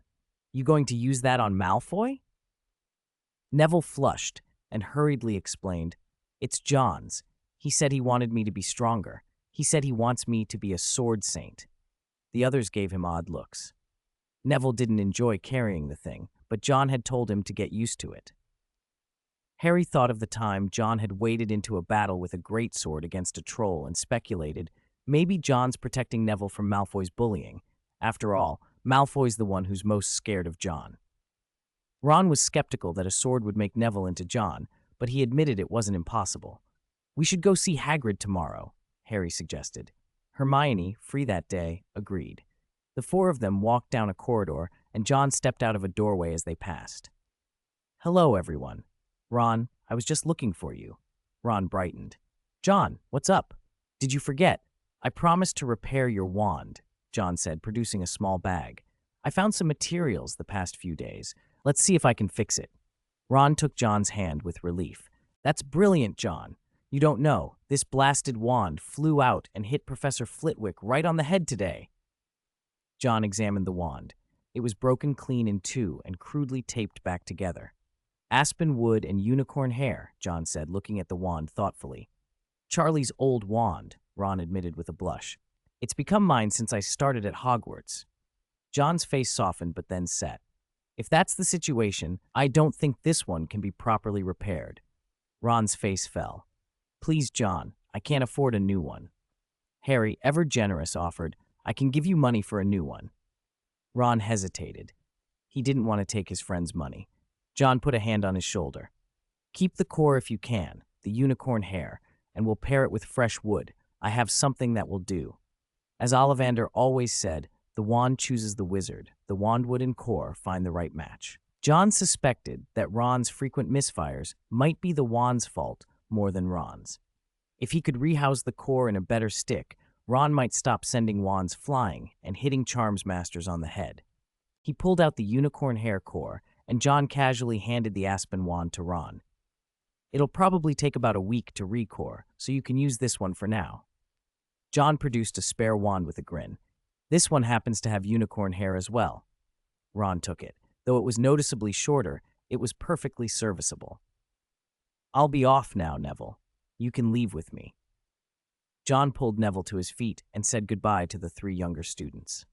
Neville had endured John's brutal training until he could barely lift his arms. John had even cut a good branch from the humping willow for wandwood. The willow's sensitivity might make for an excellent wand. On his way back, he ran into Gilderoy Lockhart. The swindling professor greeted him with a smile. "Mr. Wick, why don't we have a chat in my office?" John suspected Lockhart was up to something, but he wasn't worried. Surely Lockhart wasn't a follower of you-know-who, like Quirrell, was he? He followed Lockhart to the Defense Against the Dark Arts office on the second floor. The room was plastered with Lockhart's photographs, evidence enough of the man's vanity. After they sat, Lockhart began to boast. "I heard you bested a troll in your first year," he said. "Truly a talented wizard, you know, of course, that can't compare to my 5 consecutive Most Charming Smile Awards from Witch Weekly." He bragged as always. John watched him without expression, which made Lockhart uncomfortable after a moment. "Ahem," Lockhart continued. "I wanted to ask, what do you think of me? I mean, the Defense Against the Dark Arts, of course." Lockhart had come to Hogwarts for fame and fortune. As a best-selling author, his claims were controversial, and to silence critics he'd volunteered to teach. He'd forgotten, however, that you-know-who had cursed the Defense Against the Dark Arts position. A rough first class had made him a laughingstock, and recent lessons had dented whatever image he still tried to project. Worse, both Slytherin and Gryffindor students showed a measure of respect for John. Lockhart began to have other ideas.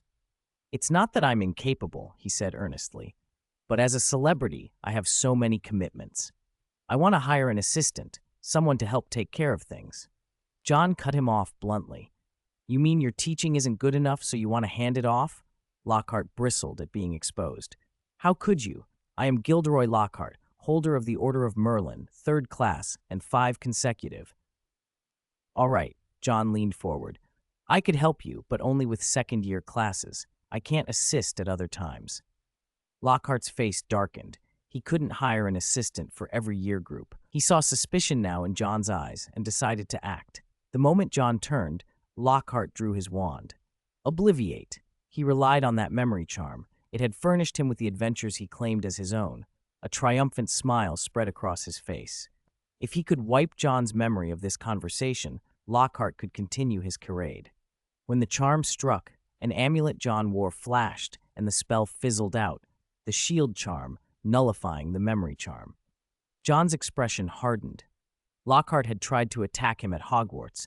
He turned on the stunned professor. "You're not a good man," John said coldly, and produced his wand. White light erupted in the office, shattering frames and cracking plaster. The photographs tumbled and scattered. Lockhart was pressed against the wall, panic written all over his face. "Wait!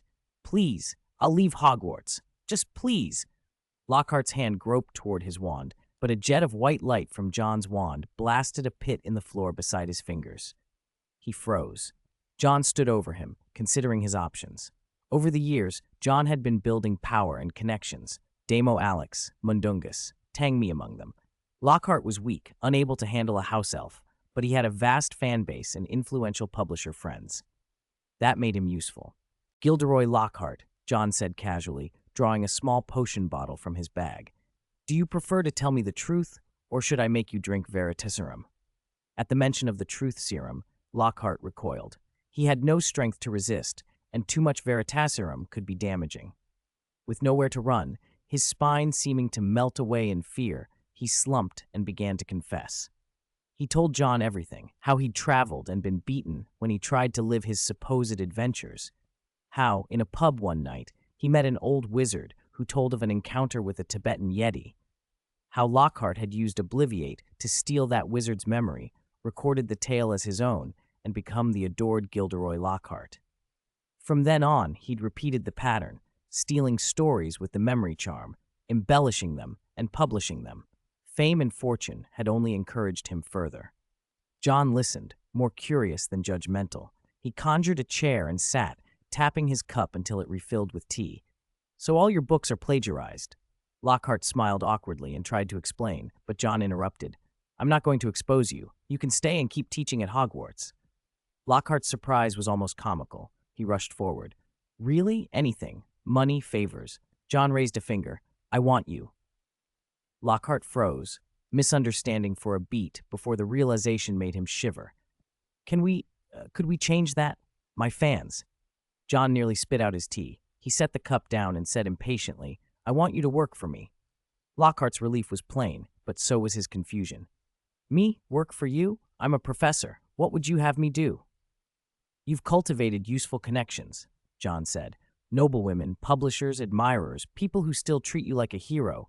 Keep that public persona, and in return, you'll do tasks for me, write letters, fetch people, that sort of thing." A glint appeared in John's eyes. Lockhart's celebrity network could be a potent tool. John stood and extended his hand. "Let's have a pleasant cooperation, Professor Lockhart." Lockhart, out of options, shook. The bargain was struck. Saturday arrived. John had planned to stay in Gryffindor's common room, but Malfoy knocked on his dormitory door. "Come and see, John. Watch how those poor Gryffindors will be humiliated." Malfoy cradled a Nimbus 2001, the latest broom, an upgrade on the Nimbus 2000. Slytherin's team already had 7 of them. John shook his head. The pay-to-win tactic annoyed him.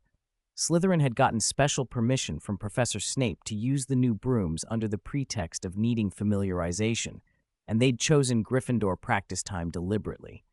John hadn't wanted to get involved. But Crabbe and Goyle kept knocking, so he went to the Quidditch pitch. Malfoy had gone ahead to provoke the others. Harry, who had planned to visit Hagrid, got roped in by Wood's new tactics. Ron and Hermione came to watch Harry train.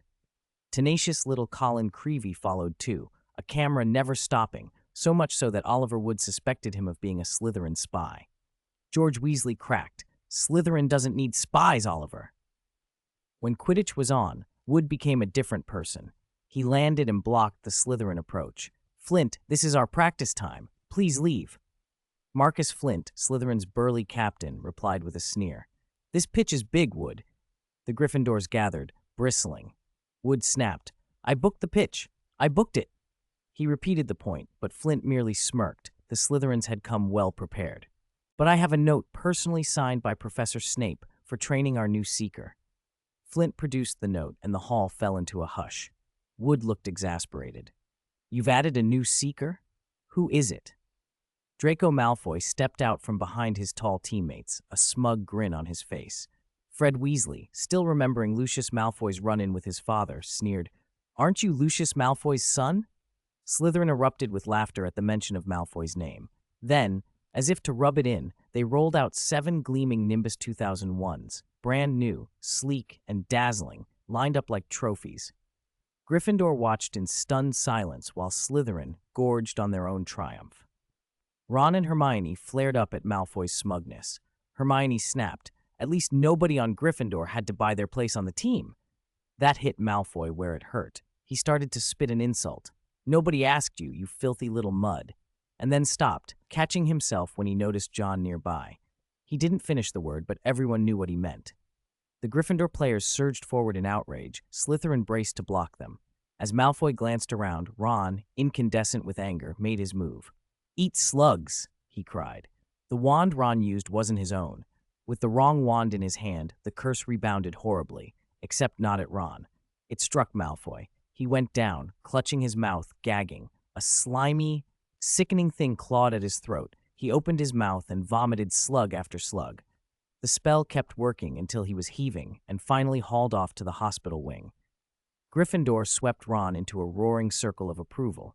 He puffed up with pride. Even Hermione looked at him with a new kind of respect. John watched with a small, rueful smile. He knew he had swapped the wands. If he hadn't, Malfoy wouldn't have suffered, but he thought Malfoy had deserved his comeuppance. Measuring a person by bloodline was ignorant and cruel. Seeing Draco humiliated felt like justice, not cruelty. If someone needed to learn a lesson, it was him. Chapter 63, Repair and Assistant. John walked to Hagrid's hut to collect oak resin. Wand repair and crafting were meticulous work. The right materials, slow sanding, patient soaking, and oak resin was prized for binding wand cores. When he arrived, Lockhart was in the middle of pestering Hagrid about magical creature care, loudly offering advice on keeping marrows out of wells. John knocked on the door. Hagrid looked relieved and hurried to open it. Lockhart froze when he saw John. "Professor Lockhart," John said mildly, "I believe you still have some textbooks to finish processing." Lockhart brightened as if remembering an urgent errand. "Yes, of course. Thank you, Mr. Wick." He bolted out as if chased by a dragon. Hagrid blinked, then grinned at John. "John, glad you came. Everything you asked for is here." He hauled out a large sack of supplies, everything John had asked him to buy, and set a steaming mug of tea and rock cakes on the table. "Do you know where to find oak trees?" "I need some resin," John asked. Hagrid thumped his chest. "The Forbidden Forest's full of oaks. I'll fetch some." While Hagrid went to the oak grove, the door opened again. Harry, Ron, and Hermione hurried in. They looked worried. "John?" Harry said. Hermione glanced at Ron and shivered. "He's been jinxed." Hagrid returned, clutching a lump of resin and an iron bucket. John inspected Ron at once. The boy looked pale and miserable, clutching at his stomach. John frowned. "He's under a worm curse." John had been reading constantly. Between the library and experiments in the Chamber of Secrets, he'd learned a lot of obscure countercurses. He stepped closer. Hagrid handed Ron the bucket just in case. "Lift your shirt," John instructed. Hermione and Harry helped, and they saw his belly rippling as if something moved beneath the skin, little raised trails as though worms were wriggling under the flesh. John pointed his wand at Ron's stomach. "Worms, begone." A white light struck Ron's belly like a punch. He doubled over, clutched the bucket, and began to vomit. One by one, 5 or 6 worms came up. When it was over, Ron sagged with relief. "Brilliant, John. Where did you learn that?" Hagrid gaped and clapped. "In the library," John said, keeping the real details to himself. He had learned the counter curse in the Chamber of Secrets and had been digging through darker texts, too. He thought about a particularly nasty hereditary blood curse he'd read about, curses that turned victims into serpents, and wondered morbidly what would happen if such a curse met lycanthropy. John took the oak resin Hagrid had brought and packed his purchases into his satchel. "Thanks for the help, Hagrid. I'll be off." "Not at all," Hagrid said, smiling. After John left, he muttered, "John's the most outstanding young wizard I've seen, just like Riddle." "No, not that. You're all brilliant," and backed quickly away from the name. The trio exchanged looks. Hagrid didn't want to talk about Riddle, whatever that meant. Back in the Gryffindor common room, John began work. He fashioned a replacement wand shaft from a branch of the Homping Willow, threaded a unicorn hair core, sanded the edges smooth, and soaked the wand in oak resin to seal and attune it. Oak was said to hold its own kind of magic. Wands cured in resin bonded more readily to their owners.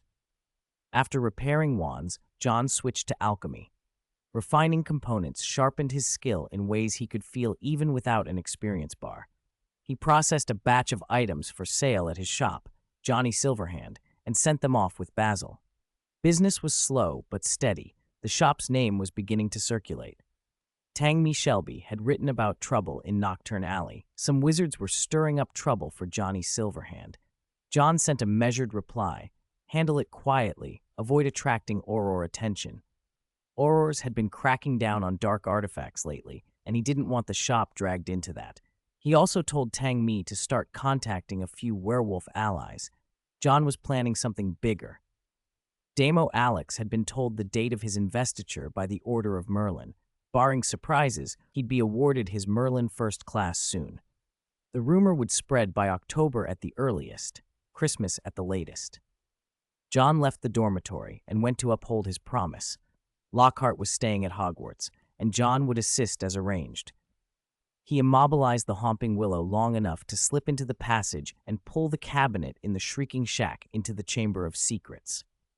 When Defense Against the Dark Arts time came, the students found Lockhart at the front of the classroom with a flourish. "Ladies and gentlemen," Lockhart announced, grinning in perfect showman's style, "I apologize for the poor quality of my last demonstration. I have reflected and decided that Hogwarts needs the very best of my abilities." He flourished and then introduced John. "Mr. John Wick is the assistant I've invited.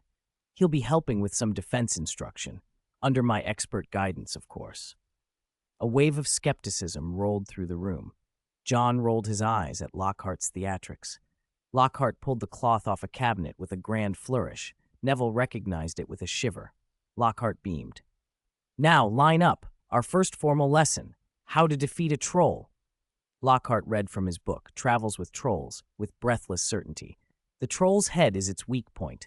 A light levitation charm, properly aimed, will cause the troll's club to crush its own skull. He clapped and gestured at John. "My assistant will demonstrate." "Demonstrate." John stepped forward. He surveyed the classroom, then drew his wand.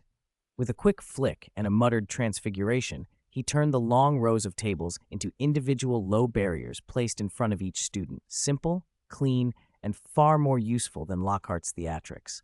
The barrier work was precise. If McGonagall had seen it, she would have approved. Lockhart strutted forward in his flamboyant robes, looking every inch the peacock. John kept his expression flat and waited to see how the great demonstration would unfold. Section 54. The younger students were confused. John waved his wand lightly, and the locked cabinet swung open. A mumbling noise came from inside, and the three little ones went pale. They knew that sound all too well. It was the same noise the troll had made in their first year. They stared in disbelief. How could a troll be hiding in such a small cabinet? John had anticipated their reaction. Using occlumency, he built an image of a troll in his own mind. The boggart, reading his fear, shifted into a troll and pushed the cabinet door open, lumbering out. "It really is a troll," Ron blurted, terrified. John's eyes fixed on the club in the troll's hand. When it advanced toward him, he acted without hesitation. Wingardium Leviosa. The club flew from the troll's grip and smashed down on its own head. The boggart, transformed into a troll, had adopted the creature's mannerisms, and the blow sent it spinning and collapsing. It was over before the others could even react. Then a roar of applause filled the classroom. Lockhart swept forward, smiling broadly. As expected from my teaching, Mr. Wick performed excellently. Gryffindor, 10 points. The class that followed felt like a complete reversal from the disastrous lessons before. In the bright, lively room, the troll, really a boggart, was dispatched easily, and when the lesson ended, people's opinions shifted. For the moment, even Lockhart looked impressive. Chapter 64, Percy and Power. You saw that, didn't you? Professor Lockhart's teaching is brilliant, Hermione gushed. Oh, please, Hermione, Ron said. That was John teaching. Lockhart didn't touch his wand once. After defense against the dark arts, Hermione hurried over to Harry and Ron, eager to defend Lockhart. Ron, however, was only more convinced Lockhart was all show. He'd hidden behind the podium the entire class. John had done the work. When Neville couldn't manage the levitation charm, John stepped in and took control. Lockhart had been terrified and stayed out of it. Still, his class went well, didn't it? Hermione protested, but she couldn't quite stifle the doubt. Seeing her idol toppled left her conflicted. Ron shrugged. If John wants to teach from now on, I don't mind. Harry watched them argue and thought about the voice he'd heard when he'd been assigned to help Lockhart answer fan mail on Saturday. Because of Ron and Malfoy's hexes, both boys had detention, but the good news was Malfoy's father hadn't stormed in. John had apparently been the one to handle that. Harry felt grateful. A shout from Filch echoed down the corridor. The Weasley twins were nearby, snickering. Frog brains had been smeared all over a wall, and the caretaker, a squib, could only scrub at them slowly. Percy, stiff and serious, marched up to chastise the twins. You shouldn't be playing pranks like that. Oh, come on, Percy, George said. No, you should be setting a good example as a prefect, Fred added in mock solemnity. Maybe you'll end up at the Ministry of Magic, George teased. Because you're so boring and rule-obsessed, Fred finished. The twins' teasing only made Percy more indignant. Percy was the odd one out in the Weasley family. His mother idolized him for his diligence, but he didn't fit the warm, chaotic atmosphere of the rest of them. None of the Weasleys, apart from Percy, would dream of reading dreary books like How Prefects Gain Power. Percy bristled because he wanted authority. Even if he didn't respect Lockhart, he deferred to the professor's position. Family ties held him back from making more of a scene. He left with a warning and a stiff walk. The twins stuck out their tongues after him, and Ron found his older brother insufferable at that moment. The twins teased Ron in a way that was affectionate. Percy lectured like an outsider. In Gryffindor, you could be terrible at studying and still be popular, but Percy didn't fit that rule. Meanwhile, in Slytherin, Malfoy was in high spirits. He told John about stopping his father from making a spectacle at the school after Ron had ambushed him with that hex. John frowned when he heard Malfoy's vow to make Weasley leave Hogwarts and spoke earnestly. Draco, don't be childish. A powerful wizard doesn't rely on his father. You can return a hex, but don't let anyone look down on you. Those words changed Malfoy. He returned the hex himself, and that felt better than having his father intervene. Fighting back made the matter mutual. Mr. Malfoy's meddling probably would have only made things worse. Daphne leaned close to John, admiration in her eyes. You were amazing. Your transfiguration in class just now was perfect. Where did that troll come from? Professor Lockhart brought it, John said, keeping up appearances for Lockhart's sake. Daphne wrinkled her pretty nose. No, he couldn't have. I don't know why my mother likes him so much. John smiled without committing. The troll had been a boggart. Boggarts mirror a person's inner fear. Transformed, they might not be half as strong as the real thing. If you used occlumency to project a fear clearly and stood close enough, a boggart would take the shape you expected. John remembered how, in Harry's third year, a different defense professor had demonstrated boggarts and taught the method for dealing with them. Lockhart's stories were often borrowed, but the knowledge existed, and if you followed the instructions, they worked well enough. It was a pity Lockhart hadn't understood that subtlety. John planned to structure the lessons to avoid risky practicals where possible, leaning on book knowledge and controlled demonstrations. As defense against the dark arts assistant, John's difference from the usual instructors became obvious. Professor McGonagall even praised his transfiguration as being at an upper year standard, which made Slytherin swell with pride. Combined with a few well-timed bonus points from Lockhart, Slytherin's house score surged ahead, leaving the other houses behind. A shout down the corridor cut through the chatter. "George, Fred." John stepped out of the room of requirement and saw two flaming heads slipping back toward Gryffindor Tower. Percy's footsteps thundered down the hall. He'd caught two people out after curfew. For a moment, Percy was certain he'd caught his younger brothers. Instead, he found John. "You're out of bounds," Percy said stiffly. "I should issue a warning. Although I won't deduct points this time, you broke school rules." Percy was neat, proper, and painfully precise, nothing like the rest of his family. John shrugged and then had a thought. "Percy Weasley, we haven't really spoken. Want to come by the Defense Against the Dark Arts office for a cup of tea?" John asked as casually as if inviting someone home. Percy blinked, surprised. Lockhart was unreliable, certainly, but he was still a professor. John's easy manner struck Percy as odd. When John mentioned he was the assistant, Percy relaxed and agreed. "All right, but only for a little while." "That's fine," John said, smiling. Inside, he was already thinking. Percy's hunger for authority, his willingness to defer to rank, made him an interesting prospect. John remembered how Percy later rose in the ministry and how his ambition drove a wedge between him and his family. That need to climb, Percy's connections and taste for power, was exactly the kind of thing John wanted. Perhaps he could recruit Percy Weasley. Chapter 65, Myrtle and the Award Ceremony. The Defense Against the Dark Arts office smelled faintly of lemon oil and old parchment. Gilderoy Lockhart sat surrounded by piles of fan letters when someone knocked at the door. "Oh, what a headache," he complained theatrically. "My adoring public won't even leave me alone at night." He expected another gushing fan. His smile faltered only slightly when John opened the door. "John Wick, Mr. Wick, what a surprise. Why are you here?"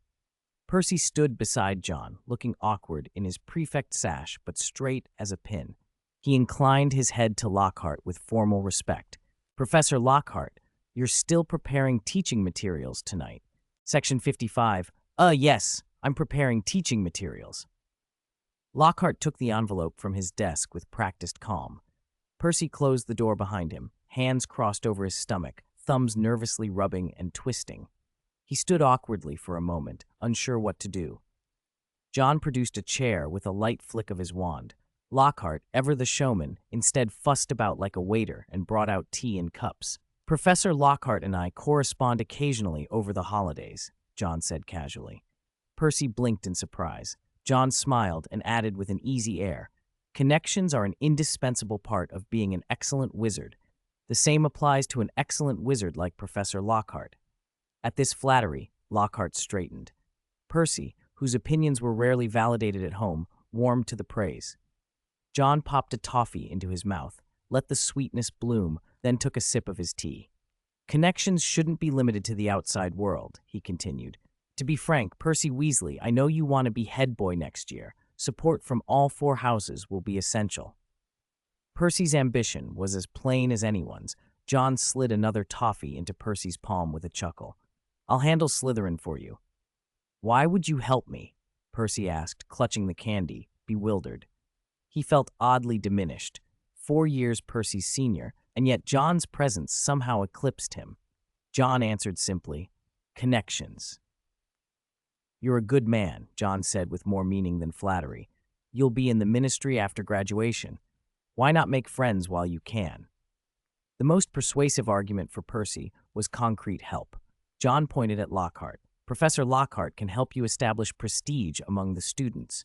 You need a platform to showcase your excellence, and serving as an assistant in Defense Against the Dark Arts would be perfect." There was currently only one assistant in that post. Adding another would both ease Lockhart's workload and put Percy in the student sightlines. Percy's face lit up. He unwrapped the toffee and tucked it into his mouth, nodding. "You're right. Connections are important." They shook on it. Lockhart watched the exchange between two wielders of power with mild, giddy awe. When Percy left, Lockhart turned to John, and anxiety finally surfacing, asked, "Aren't you afraid he'll find out my secret? Wouldn't another assistant be too risky?" "No," John said. "You're his patron. He won't betray you so long as you keep giving him influence." John's words gave Lockhart a boost of confidence and a warning. "Put away your flashy, impractical tricks. Use the lesson plans I gave you. And whatever you do, don't use magic." John's assessment of Lockhart's actual ability was brutal, showy, terribly unreliable. He wondered, privately, how Lockhart had passed Hogwarts. From his small bag, John took an amulet shaped like a blast-ended scroot and an emerald-encrusted ring and laid them on the desk. "If you absolutely must perform, use these," he said blandly. "They're set with a shield charm and a Petrificus Tallus." They were props, newly made and calibrated to let Lockhart save face in a pinch. Lockhart clutched them like treasure. Lately, the suspicion about his competence had weighed on him. "Thank you, Mr. Wick. I will perform admirably." John rose to leave. "Call me John. Remember, connections are part of being an excellent wizard." Lockhart, who had expected a show of leverage or threat, found instead an offer of cultivation. Give him power, give him fame.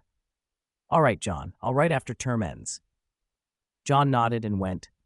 October arrived with brutal temperature swings and a flurry of colds. Madame Pomfrey brewed extra-strength stimulating potions that smelled as if they would make a person's ears smoke, but they worked.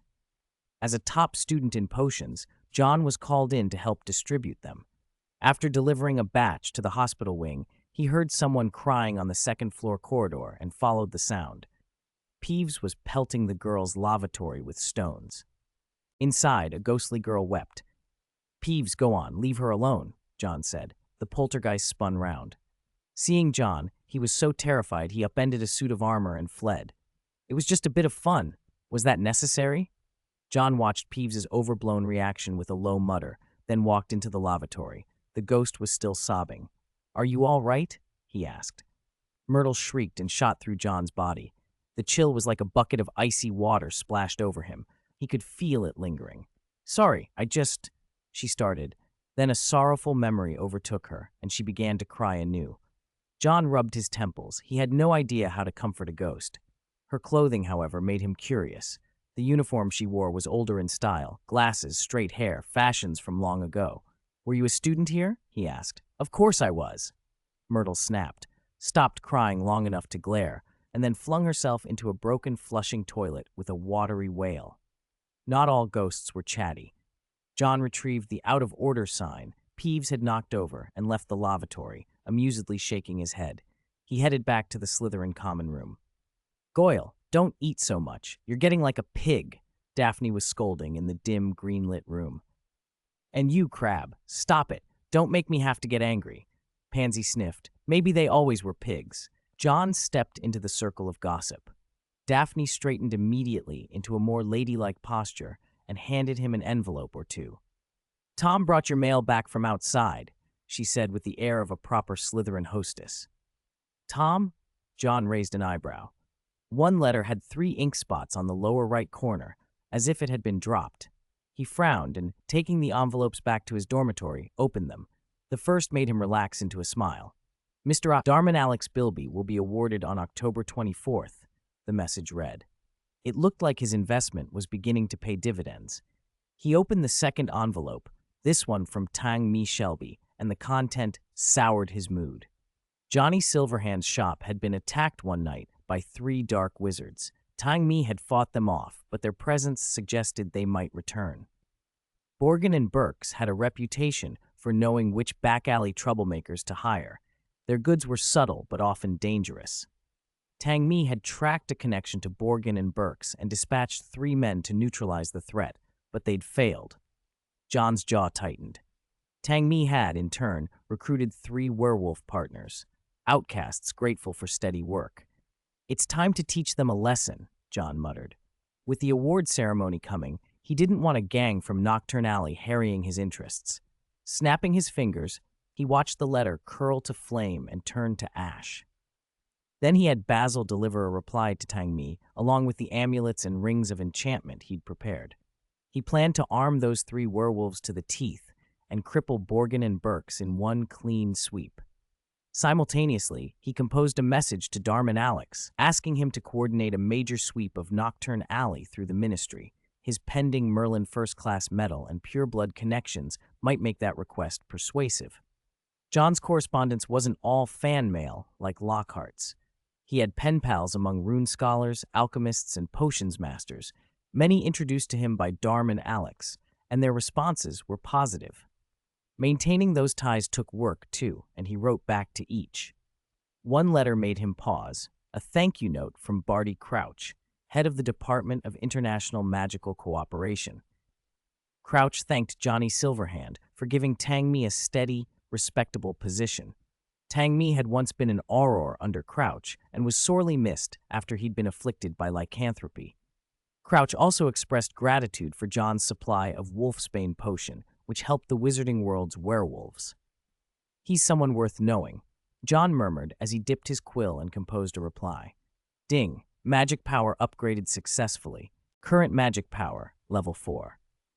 After finishing their exercises by the Black Lake with Neville, John watched Neville collapse onto the grass, breathing hard. Section 56. Neville asked from the bottom of his heart, John, why do we have to train our bodies when we're wizards?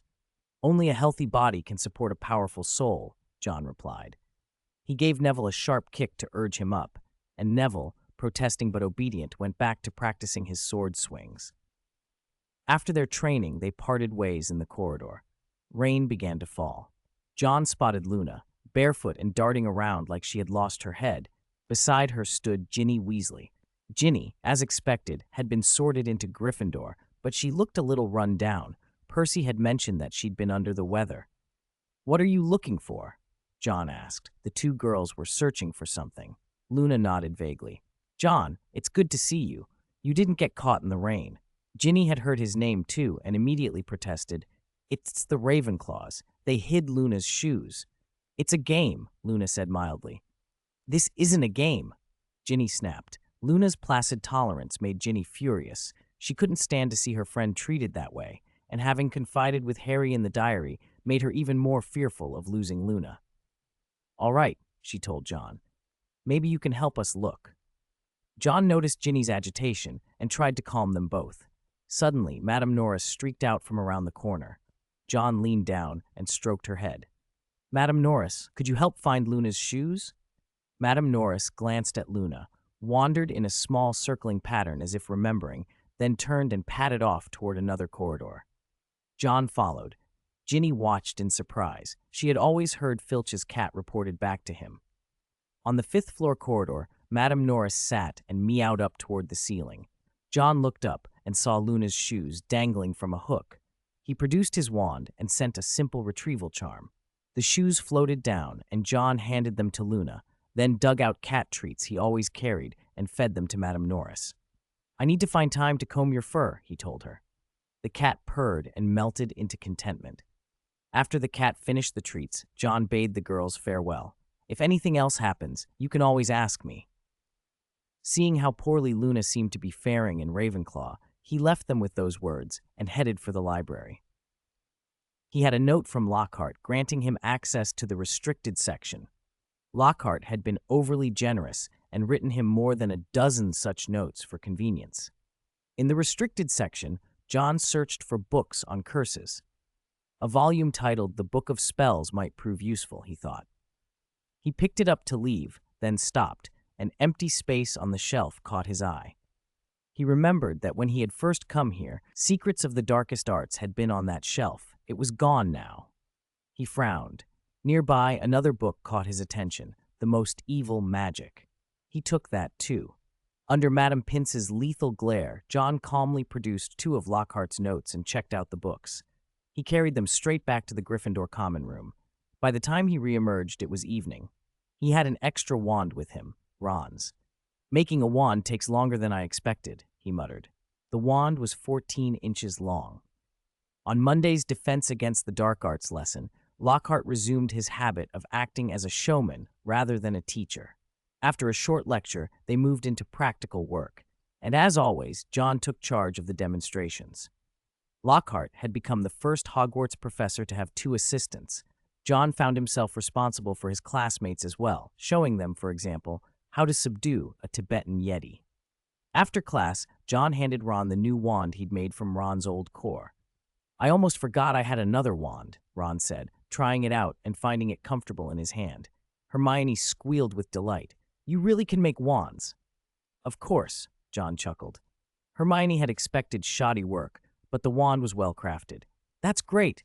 Now I can make Malfoy suffer," Ron crowed. His rivalry with Draco had not cooled. They had exchanged at least 3 jinxes in recent days. As the students filtered out, Percy strode by, chest puffed out, making Ron scowl. "You didn't hear? Lockhart made him an assistant," Ron grated. Percy had become arrogant lately. The assistantship fed his pride. John didn't see why that bothered Ron. More influence could be useful, but he let them have their conversation and went back to the dormitory to take Tom for a walk. He opened the dormitory door and heard furious barking. Tom was lunging and snapping. John drew his wand as he stepped inside. A house elf in a pillowcase was cowering in a corner, terrified and not daring to fight back. Dobby? Chapter 67. Seeing Dobby again and searching for the Chamber of Secrets. John's eyes widened. If Dobby could get into Hogwarts, then the house elf's magic must be advanced. Hogwarts had anti-apparition wards. Wizards couldn't apparate inside, but Dobby had reached the Slytherin common room without raising alarm. "All right, Tom," he commanded quietly, and the dog backed down immediately. "What are you doing here?" John asked. "Dobby wants John Wick to protect Harry Potter. It's too dangerous here," Dobby said, ears drooping. Dobby made the barrier stop Harry Potter, but he still got into Hogwarts. John remembered Harry being stopped at the barrier at the start of term. His voice chilled. "Was that you?" Dobby swallowed. "Dobby knows, but danger is in the castle." "Enough of the riddles." John hardened his tone. The house elf flinched. "Tell me plainly, what danger?" Dobby's face wrenched, as if he felt something terrible, and smashed his forehead against a nearby cabinet. John rubbed his temples in exasperation. Without even drawing his wand, he raised his hand and said sharply, "Freeze." Dobby, in the act of harming himself, went rigid and froze mid-motion. John stared at his own hand in surprise. He had just performed wandless magic. A thought flickered through his mind. Emotion is a catalyst. In their world, feelings seemed able to manifest magic. He thought of the strongest idealistic magic he knew, the magic of a mother's love that had protected Harry and matched even Voldemort's power, and of the unforgivable curses, where deadly intent was essential. His own understanding shifted and deepened. He looked at Dobby's big, wronged eyes and groaned. "I understand. I'll keep protecting Harry, but don't lay a hand on him again." He genuinely feared the house elf might lose himself and attack in some misguided attempt at protection. Dobby's relief was palpable. "Dobby thanks John Wick for helping," he squeaked, snapped his fingers with a little pop of magic, and vanished. John watched the spot where Dobby had stood until the echo of the house's elf's departure faded. Seeing how easily Dobby had come and gone made John eager to learn apparition. He didn't want to be stranded abroad again without a way to return. The books he'd borrowed included charms on apparition, but the charm was dangerous. Failing could cause severe injury, and those who were dismembered without timely treatment sometimes died. He thought of asking a professor to teach him, but a teacher-led class might not happen until 6th year, and Snape in particular seemed to have it in for him. He couldn't wait that long. "Maybe I can get Tang Mi to spar with me over the holidays," he mused. Tang Mi, a former Auror, would certainly know apparition. John walked to the window and stared out across the black lake. Moonlight washed the surface. "It's a full moon," he muttered. Meanwhile, in Diagon Alley, 4 men completed a transformation under Mundungus's horrified gaze. They had taken Wolfsbane potion beforehand and kept their minds intact as their bodies shifted. 4 slick, green-tinged eyes slid across the street. Borgin and Burks had no idea what it had let itself in for when Mr. Borgin decided to make life difficult for the new Silverhand Johnny shop across the way. He'd hired 6 dark wizards to roust them out. "Go in and tell them to get out of Diagon Alley. I won't treat you unfairly," Mr. Borgin promised, and the hired thugs licked their lips at the prospect. They were just about to file out when a blast tore Borgin and Burks's door from its hinges. A streak of red light slammed into one of the mercenaries and disarmed him. sending him sprawling into the street. Section 57. Tall figures in black robes moved like shadows, their identities obscured but their power unmistakable. They were fast, and they wielded formidable charms. "Stop them! Quick, stop them!" Borgin screamed. The dark wizards struck back, sending curses from their wands, but the black-robed figures were unstoppable. Like grim reapers, they cut through the resistance. One of them merely snapped his fingers at a dark wizard. Stupefy hit him, and he collapsed, unconscious. Borgin stumbled back in terror. "Who are you?" he demanded. "You've picked the wrong enemies, Borgin and Burks," came the reply. Green eyes loomed in Borgin's vision. The four well-trained attackers subdued every dark wizard with ease, while Tang Mi pursued Borgin at a leisurely pace. Borgin plunged into a pitch-black vault, but Tang Mi, guided by a keen sense of smell, knew exactly where he hid. "This is his treasure vault," Tang Mi observed. Tang Mi's eerie green eyes swept the darkness. Borgin dared not so much as breathe. After a long, agonizing wait, the black-robed figure finally left. Several dark wizards were taken away. Borgin could tell they stood little chance of surviving. He spent a night of pure terror shut in the vault and only dared to leave the next day. When he opened the door, aurors were standing outside. Without ceremony, they entered the vault and found a cache of illicit goods. Borgin's mind went blank. He was finished. He never discovered precisely who had set these events in motion, only that two forces beyond an ordinary person's reach had intervened: the black-robed team and the aurors. The ministry sealed Borgin and Burks after finding a hoard of dark arts artifacts, some extremely dangerous. One necklace alone had already taken 19 Muggle lives. The case made headlines. Borgin faced massive fines and a sentence in Azkaban. The old shop name vanished. Mundungus bought the building at the first opportunity and renamed it the Silverhand Johnny Store. John received a letter after Borgin and Burks was sealed. Tang Mi and his team had done precisely what was needed. 6 dark wizards with Muggle murder records had their wands broken and were left at the ministry's entrance, and the warehouse full of dark arts items left Borgin with no chance of recovery. Mundungus had likely paid handsomely for the property. For John, it was small change. Damo Alex had completed his investiture, and the Wolfsbane potion was already circulating. Werewolves from around the world flocked to buy it, and Silverhand Johnny's fortune grew quickly. John also expanded his influence, recruiting a number of vetted, trustworthy wizards.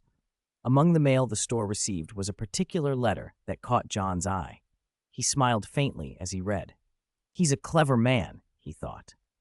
The head of the Auror office, Rufus Scrimger, had found Silverhand Johnny from the smallest clues. John let the paper burn in his palm. Some things were better left unspoken. He had Mundungus deliver an amulet to Rufus as a tacit agreement. Its presence would enhance the Auror's combat effectiveness, and the head of the Auror office would hardly refuse such help. It had been raining all day. John heard Filch's shout echo down the corridor and saw that Harry had been caught. John wasn't too concerned. He was still searching for the Chamber of Secrets, the same mysterious chamber that had appeared in Harry's second year.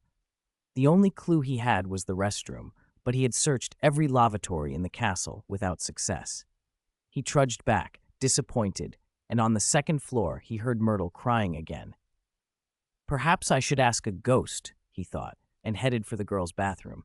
Myrtle was there, wailing as usual. "Myrtle, I want to ask you something," John said. "Something? All right, as long as you don't mind me," Myrtle sniffled, sensitive and easily upset. John steered the conversation carefully. "Do you know of any Chamber of Secrets in Hogwarts?" Myrtle floated out of the toilet in confusion. "Chamber of Secrets? I've never seen one." I'll have to ask someone else then." John prepared to leave. As he walked out, he nearly bumped into someone. I was looking for Myrtle." "I hope you understand," he muttered, feeling embarrassed at being caught in the girls' restroom. Ginny looked flustered and wouldn't meet his eyes. A black leather notebook slipped from her hand and hit the floor. "Are you all right, Ginny?" John asked, noticing how pale and worn she looked. He crouched to pick up the diary. Instantly, Ginny screamed, "Don't touch it!" "Sorry." John pulled his hand back. Ginny snatched the book and darted away, leaving John puzzled. Compared to the last time they'd met, she seemed fragile and exhausted, as if she hadn't slept in days. Maybe I should ask Luna, he thought, and left the restroom. Unseen by John, Ginny circled back into the shadows, her ears filled with whispering voices that made her look dazed. On his way toward Filch's office to tend to Madame Norris, John heard a strained conversation. Have you read it? Filch's nervous, stuttering voice stopped him in his tracks. This wasn't the bellowing caretaker John knew. He edged closer and peered in. Harry stood in the office. Filch looked flustered and guilty, and the usual sharpness was missing from his tone. In the end, Filch let Harry go without any punishment. When Harry left, Filch hid a letter in a trembling hand. John knocked and walked in. Madame Norris mewed as he entered. Filch visibly relaxed at the sight of him. "I don't suppose you'd mind if I brushed her?" John asked. "Of course," Filch stammered. John took the cat outside and, with a comb, gently untangled her matted fur. Madame Norris twined around his legs in thanks when he was done. As he walked the corridor, John heard a faint, peculiar sound, something crawling. He pressed his ear to the stone wall. His senses were sharp. The noise soon died away. He stroked his chin and thought it over. It didn't sound like a mouse. It was more like something dragging itself. Something scuttled across his feet. He looked down and saw spiders, dozens of them, marching away in a steady stream. Spiders leaving the castle in droves. That was wrong. The sight reminded him of the spider nest he had once seen with Hagrid in his first year. "I'll go see Hagrid," John decided. Hagrid wasn't in the hut, but Fang led John to the back of the house where a pile of dead chickens lay. Hagrid was bent over the bodies, furious. "Someone's killed me chickens," he raged. "That's too cruel." There were no bite marks, no signs of an animal attack. Someone had killed them deliberately. John frowned. Spiders abandoning the castle and Hagrid's chickens slaughtered by a human hand. These events didn't look unrelated. After a while with Hagrid, John went to the Homping Willow. The tree had mostly recovered and would be fully healed in another week, but many branches were missing, taken earlier by John for alchemical work. He'd used them to broaden his array of amulets and the Ring of Charms. Those items had played a crucial role in the raid on Borgin and Berks. Borgin had never suspected that werewolves had been involved. After all, werewolves cannot perform magic while transformed. John scattered dragon dung around the willow and found Luna nearby. "Ginny has something going on," he told her. Luna watched with her usual dreamy calm, her voice almost singing. "She hasn't been looking at me lately." "I've noticed it too," John said. He and Ginny weren't close, but the change in her behavior had caught his attention. He asked Ron to keep an eye on her. Ron promised to, but immediately got distracted by the new wand. "This wand is incredible," he gushed, praising it without restraint. John nodded politely. Harry leaned over and invited John. No, we're going to Nearly Headless Nick's Death Day party. Want to come?" John shook his head. He was on duty with the Homping Willow that night. "Sorry, I can't. I've got to take care of the willow." "All right." Harry didn't push. On Halloween, after finishing his shift with the Homping Willow, John noticed more spiders in the castle and followed them. He remembered Dobby's warning about danger and felt uneasy. The spiders led him to a puddle of water in a second-floor corridor corner. Where did this come from? It's not raining inside the castle. John followed the wet trail until it led him back toward the girls' lavatory. He hesitated, remembering the awkwardness of a previous visit, but curiosity and a sense that something was wrong pushed him on. Inside, another puddle lay on the floor. "Is this Myrtle's doing?" he wondered. He moved toward the toilets to look for the ghost, but a dark flicker in the mirrors made him tense. He drew his wand and listened for movement. Footsteps shifted somewhere nearby. Then he heard a cat's meow. Madame Norris. The cat was outside in the corridor. John stepped out and found Madame Norris climbing up and down on the walls as if she, too, had found something wrong. "Be careful, Madame Norris," he murmured, stroking her chin. Madame Norris went over to the puddle and began to drink. A whispering movement brushed by John's ear, followed by a sudden, piercing scream from the cat. He turned and saw a huge black shape there. He reacted at once. Petrificus totalis! The spell hit the shadow and seemed to do nothing. The thing moved too fast. John cursed under his breath, and before the creature could turn, cast a disillusionment charm on himself and melted into the shadows. He watched in horror as Madame Norris froze, her body growing rigid. This thing was dangerous. John drew the ironwick sword he carried and lashed out. Reducto! White light cracked against the stone and splintered a torch bracket. To see where the shadow was, he glanced at the sword's polished surface. Reflected in the metal was a massive black-scaled creature with a scarlet crest down its head, a beast big enough to swallow a troll. A pair of large yellow eyes met his in the reflection, and a cold paralysis began to creep through him. He felt as if the Petrificus Totalis was doubling in strength. No, he swore under his breath. The gaze was a curse. Merely seeing it through the sword's reflection was affecting him. He dug into his small bag and fumbled out a bottle of antidote. He swallowed quickly, pain and fear sharpening his movements. The first draught barely helped, so he grabbed a second. The last bottle he had was a mandrake antidote he'd brewed secretly last semester after filching a potted mandrake from the greenhouse when Professor Sprout wasn't looking. It began to work just before the paralysis could set fully in, easing the spell's hold. He switched on his dragon eyes to read the magic on the creature. A powerful visual curse coated those yellow eyes. Without hesitating, he activated the sword's flame enchantment. Hot magic licked the edge of the blade, and the reflected curse on the metal began to burn away. The shadow was moving in on him. John closed his eyes and relied on sound.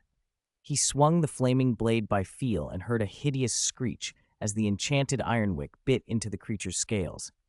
Blood slicked the sword. The beast howled in pain and whipped a blast of wind that sent John tumbling, forcing him to roll clear. He didn't wait. The creature was enraged and gave chase. He sprinted, trusting his boots to help. He'd set them to flight assistance, turned his back on the thing, and put distance between them. Through the reflection in the sword, when he dared to glance back, he could still see it pursuing him. With the Halloween feast ending soon, John realized the danger. If that creature got into the Great Hall, the whole school could be in mortal peril. He ran for the castle exit, intending to lure it away. After a while, he looked again. The creature had vanished. It left, he whispered, confused. Something nagged at him, and he spun and ran back. Chapter 69, The Chamber of Secrets Incident and the Blood Message. On the second floor, a crowd had already gathered. Madame Norris hung suspended from a torch bracket, her fur stiff and her body as rigid as a board. Nearby, a message written in blood stained the wall. The Chamber of Secrets has been opened. Enemies of the air, beware. Ron read the words aloud in a trembling voice. Panic spread through the students as they realized the feast was over and the castle had just experienced something terrible. Filch pushed forward, wild-eyed with grief, and seeing Madame Norris, he let out a strangled, heart-rending wail. "My cat! My cat! What's happened to Madame Norris?" His anguish drew pity, and Malfoy sneered at the blood message. Filch, furious, accused Harry and screamed that he would make them pay. Dumbledore, arriving quickly, knelt to inspect the scene. He found signs of a struggle, but little else. The students were in an uproar. Dumbledore moved to calm them, deciding to take the three first witnesses aside. Filch glared at them as they were led away. Lockhart, ever eager for attention, insisted they come with Dumbledore to his nearby office. After they left, John pushed through the crowd to stand facing the blood-smeared words. He remembered that when he had been fighting the creature earlier, there had been no message on the wall. That meant someone had come later and written it. Who could have done that? He wondered, scanning the faces in the crowd. The prefects were shepherding their houses back to their common rooms. Gemma Farley, a sixth-year Slytherin prefect, tried to get John to move along. He only said one sentence, then turned and walked off in the opposite direction, he, head full of questions and a growing, uneasy certainty that the night's events were far from over. Section 59, Gemma Farley felt a little helpless, but she pretended not to notice. John arrived at the girl's lavatory and immediately saw the faded water stains. He probed the corridor cautiously with his wand. "Not here?" he muttered. He checked the entire lavatory but found no sign of the shadow. Instead, he found Myrtle, but there was no time for consoling a ghost. John left with his brow furrowed. He knew how dangerous that thing could be. It was no longer just Harry's safety at stake. Potentially the whole school was in danger. "I must tell Dumbledore," he decided. Back in the staff room, Lockhart was doing what Lockhart did. boasting that similar events had occurred in Wagadu and were documented in his autobiography. Few of the professors believed him. Dumbledore, however, had already concluded that Madame Norris was not dead but petrified. Filch wept tearfully and glared viciously at Harry. Dumbledore insisted that a second-year student could not possibly have done this, but as he spoke, he found his thoughts drifting to John. If any second year were likely to attract suspicion, it would be John. He had an excellence and composure that reminded Dumbledore of the finest students Hogwarts had ever seen, and that made Dumbledore uneasy. Filch was convinced that Harry and his friends were responsible because Harry had received a quick note and he believed Harry to be a squib. Even Professor Snape chimed in with a sneer, saying Harry could not possibly possess that kind of magic, though he found the timing of the trio's presence suspicious. Harry, nervous and tired, lied that he had gone to bed early and didn't mention the strange voice he'd heard. It was an awkward, obvious lie, one Snape noticed. Snape even suggested Harry quit the Quidditch team, which set McGonagall off in defense. The two nearly came to blows while Filch kept yelling about his petrified cat. John thought it best not to enter then. He might have seen an argument, but Dumbledore's presence made that unlikely. The meeting broke up, and Dumbledore asked Snape to brew a potion to counter petrification. The trio left the office first, then found an empty classroom to talk. John had intended to speak with Dumbledore, but Dobby's warning that all of this was being done against Harry and John's promise to protect Harry made him follow the trio instead. In the empty classroom, Harry looked uneasy. "Do you think I should tell them about the voice I heard?" he asked. Only he had heard it, and it unsettled him. Ron, worried for his friend, urged him not to say anything. Hearing voices no one else hears isn't a good sign, even in the magical world, he said. "You believe me, don't you?" Harry asked. Ron nodded, which eased Harry a little, until another voice echoed in the room. "Harry, where did you hear the voice?" Harry tensed. Hermione recognized the voice and whispered, "John?" John dispelled his disillusionment charm and stepped out of the corners of the room as if from shadow. He looked at Harry and asked calmly and precisely, "You can hear it, right?" "You heard it too?" Harry breathless. "I heard it on the second-floor corridor." "That's it, then." A hard light passed through John's eyes. The thing had returned to the second floor. Its base, he realized, must be there. Ding. Exploration quest triggered. Find the Chamber of Secrets of Slytherin. Reward buff, Serpent's Bane. Serpent's Bane. Increased damage to snakes, immunity to snake venom and snake curses. With the quest triggered, John knew the creature's origin. The question left was where the Chamber of Secrets was hidden. He drew a steadying breath. "I ran into it," he said. "It's a huge snake, and its eyes are dangerous." The trio's eyes widened. John continued, "There was someone else there, too. He wrote the message in blood after I left. We need to find him." If anyone could lead the search, it would be John. The trio understood immediately the gravity of the situation. The heir of Slytherin, whoever it was, posed the true danger. John entrusted them with tracking the heir while he went to speak with Dumbledore. But when he reached the gargoyle guarding the headmaster's office, he found he didn't know the password. After pacing in front of the hideously ugly stone gargoyle, John dispelled his disillusionment charm and said with a clipped tone, "Tell Professor Dumbledore that John Wick is looking for him." The gargoyle's head turned as if it understood, then it sprang aside. John climbed the spiral staircase to the top and knocked with the griffin door knocker. The door opened on its own. It was his first time inside Dumbledore's office. The circular room was full of curious sounds. Odd silver instruments wheeled about on slender-legged tables, half a dozen things hissed and puffed, the patched sorting hat rested on a shelf, and in a glass case gleamed a silver sword with rubies in its hilt. Behind the door perched a mostly bald phoenix, a sight that made John smirk at the old saying that a plucked phoenix is worse off than a plucked chicken. Dumbledore regarded him over his half-moon spectacles, his tone grave. "John, it's past curfew." "I know, Professor Dumbledore." John inclined his head. "But I can't stand by and let Hogwarts fall into danger." Dumbledore's face grew serious. "I hope to get an answer. There's a snake in the school. It's very large. I ran into it." Dumbledore listened without flinching. "John Wick, if what you say is true, then Hogwarts is already in danger. Dumbledore did not take John lightly. This was not the first time such things had happened at Hogwarts. He said solemnly, "I will increase patrols immediately. John, I need your help to find the Chamber of Secrets." Dumbledore did not know where the monster from the chamber had come from. If he had, Hagrid might never have been accused. Slytherin's ideals had always clashed with the other founders, and the chamber he left behind was a long-standing mystery. If the hair of Slytherin had been set loose, Dumbledore needed to marshal the staff to prevent further harm, and it was easier for a student like John to move about and investigate. There was another reason. Slytherin wanted to purge Muggleborns. That meant John himself might be targeted. He had come to secure Dumbledore's support, and now he had it. Before he left, John's eyes flicked to a bookshelf and paused on a missing title. Secrets of the Darkest Arts. It was odd that Dumbledore had once possessed it. The attack sent a ripple of panic through the school. When John later returned to the Slytherin common room, he heard Draco Malfoy loudly declaring, "Those Muggle-born wizards have no right to be at this school." Malfoy's words fell into an uncomfortable silence when he looked up and saw John standing in the doorway.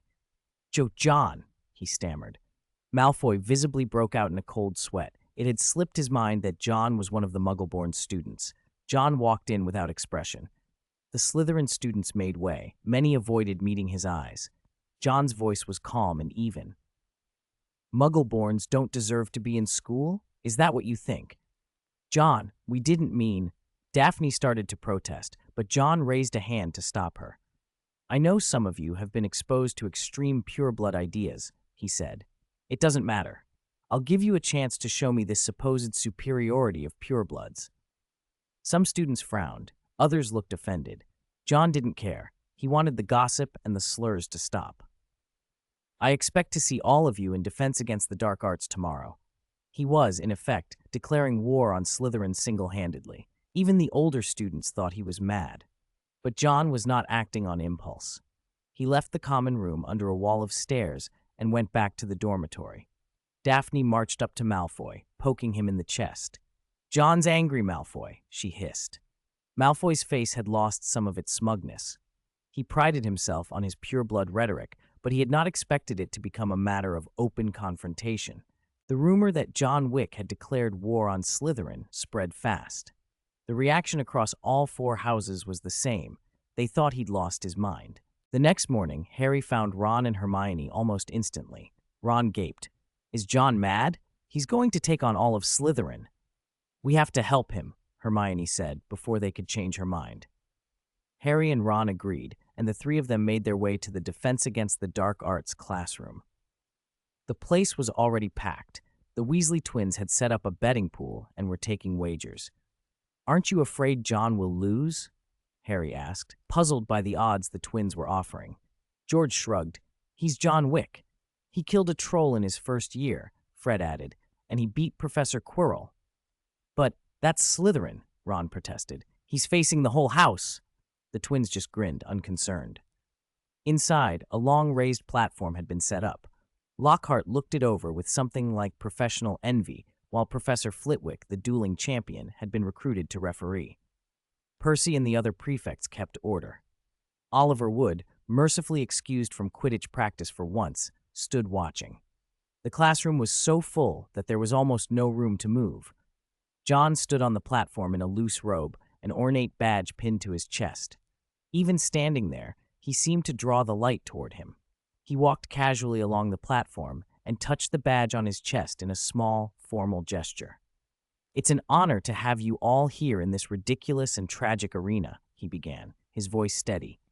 "Over and over in the wizarding world, we've seen Muggle-born witches and wizards prove they are equal to purebloods, yet some still cling to arrogance and prejudice." He let the words hang in the air. "Their prejudice is laughable and sad. Worse, it's utterly ridiculous. I set this arena up because the wizarding world should be judged not by bloodline, but by strength. Anyone who thinks they can defeat me, step forward." A fifth-year Slytherin went first. "Eddie Garfield," he announced. "Ready?" John asked. "Ready," the boy said. A red spell flashed and sent the Slytherin flying. John held his wand in his left hand, hardly moving, and said, "Next." It was over before many had even registered the beginning. Someone from Slytherin shouted that John had ambushed them. John glanced over, and the voice died. "I said anyone who's dissatisfied can come up directly," he said, calm but unmistakably arrogant. Pride flared among the Slytherins, and they kept coming. Every single one, older students, younger students, even those who had defeated Gryffindors in other duels, was sent down without a chance. John barely moved, using fourth-level magic and a devastating shattering spell. Professor Flitwick clapped until his hands reddened, eyes bright with admiration. This was dueling genius. By the end of it, more than 20 Slytherin students had been bested. John raised his voice with a sonorous charm so everyone could hear. "Rumors are going around the school about the Chamber of Secrets being opened to purge Muggleborns. Let me tell you now, that will not succeed." His gaze swept the crowd. Surprise, admiration, fear answered him in turn. "Because I am here, it is destined he will not succeed," John declared. It was a direct provocation to the heir. If the heir wanted to act against Muggleborns, here was their leader. If the heir made another move, John would track the clues and find him. The students, who had been unsettled, roared their approval. In the crowd, Ginny's face went pale. The Golden Trio, fired up by John, felt ready to hunt down the heir themselves. "Remember," John finished, "this is not about pureblood supremacy. It's about power." Those who had objected lowered their eyes and would no longer meet his stare. John stepped down from the platform, having completely cowed Slytherin, for now. Chapter 71, Making Felix Felicis and Malfoy's Apology. After John's confrontation, a new theory started circulating in Slytherin. Power is supreme. Smart students noticed the change in atmosphere like ink spreading through white paint. No tradition remained untouched. Dumbledore heard the rumor and murmured to himself, "You want to draw the heir's attention, John? That's dangerous." He understood that John was trying to provoke a reaction. If the heir ignored him, the opening of the Chamber of Secrets would look like a joke. If the heir did act, but not against John, it would show fear. Either way, the school's panic would be quelled. John had already built himself a reputation. He had even put his ideas into the students' heads. Dumbledore sighed. "Ambitious, John. I hope you don't go too far." Despite his bluster in the classroom, John was secretly brewing Felix Felicis. The potion was fiendishly complex and required absolute care. Looking into the simmering golden liquid he was making, John treated it as a life-saving contingency. Words were one thing, but he wouldn't gamble with his own life. He had spent a small fortune on the ingredients. With the Silverhand Johnny store doing well, money wasn't the problem. Obtaining some ingredients still proved extremely difficult. Had Felix Felicis been widely available, he wouldn't have had to brew it himself. "I hope that snake doesn't come out again while I'm brewing," he muttered, thinking of the basilisk. While the potion brewed, John also continued to sharpen his abilities. This time, he didn't point his wand outward. He pointed it toward the ground. "Sense," he said softly. With his eyes closed, his wand sent out ripples like sonar, sweeping outward. Everything it touched fed back into John's mind and built an image, crude and two-dimensional, but a map nonetheless. He smiled to himself. Although it's only a prototype, the Super Sense spell works. He'd created the spell himself, drawing on magical theory from the Book of Spells and from notes in the most poisonous magics. The spell enhanced perception, letting him sense the positions and outlines of surrounding objects without using sight. With it, whatever had that lethal stare would be like a toothless tiger. He drew the Ironwick sword and touched the dried blood on the blade. His first encounter with that unnamed enemy had been costly. After his spectacle and defense against the dark arts, John's word had become law in that class. Even Lockhart seemed superfluous. Under John's instruction, students made up the gaps in their knowledge from the previous year far more quickly than anyone had expected. Harry couldn't help but say, it would be brilliant if John were the defense against the dark arts professor. Ron agreed instantly, but Hermione didn't look pleased. Harry noticed and asked, "What's wrong, Hermione? Don't worry. With John here, the hair of Slytherin won't dare touch you." They had all learned about the Chamber of Secrets in History of Magic. The idea that the hair sought to purify Hogwarts had terrified them. John's actions had calmed much of that fear, so Harry and Ron assumed Hermione's mood had to do with that. Hermione shook her head. It's not that. John is so clever. I feel like an idiot. Oh my goodness, Hermione. What about Harry and me? Ron wailed. If Hermione counted herself an idiot, what did that make them? Only Hermione knew how hard she really worked. She wasn't naturally brilliant. She had memorized and practiced until she could master spells and facts many others picked up more easily. But John had left her behind. While she was still grinding away to catch up, he could already be an assistant to a professor. Her hard-earned confidence felt undermined, and she was discouraged. To cheer her up, the three of them went to the corridor where Madame Norris had been attacked. They found spiders there.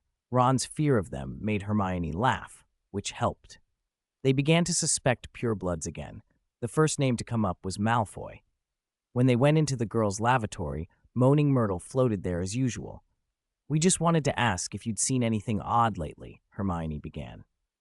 "On Halloween, a cat was attacked right outside your door." Harry pressed. "Did you see anyone nearby that night?" Myrtle remembered Peeves's pranks from that day, and then she recalled seeing John as she was making her way back.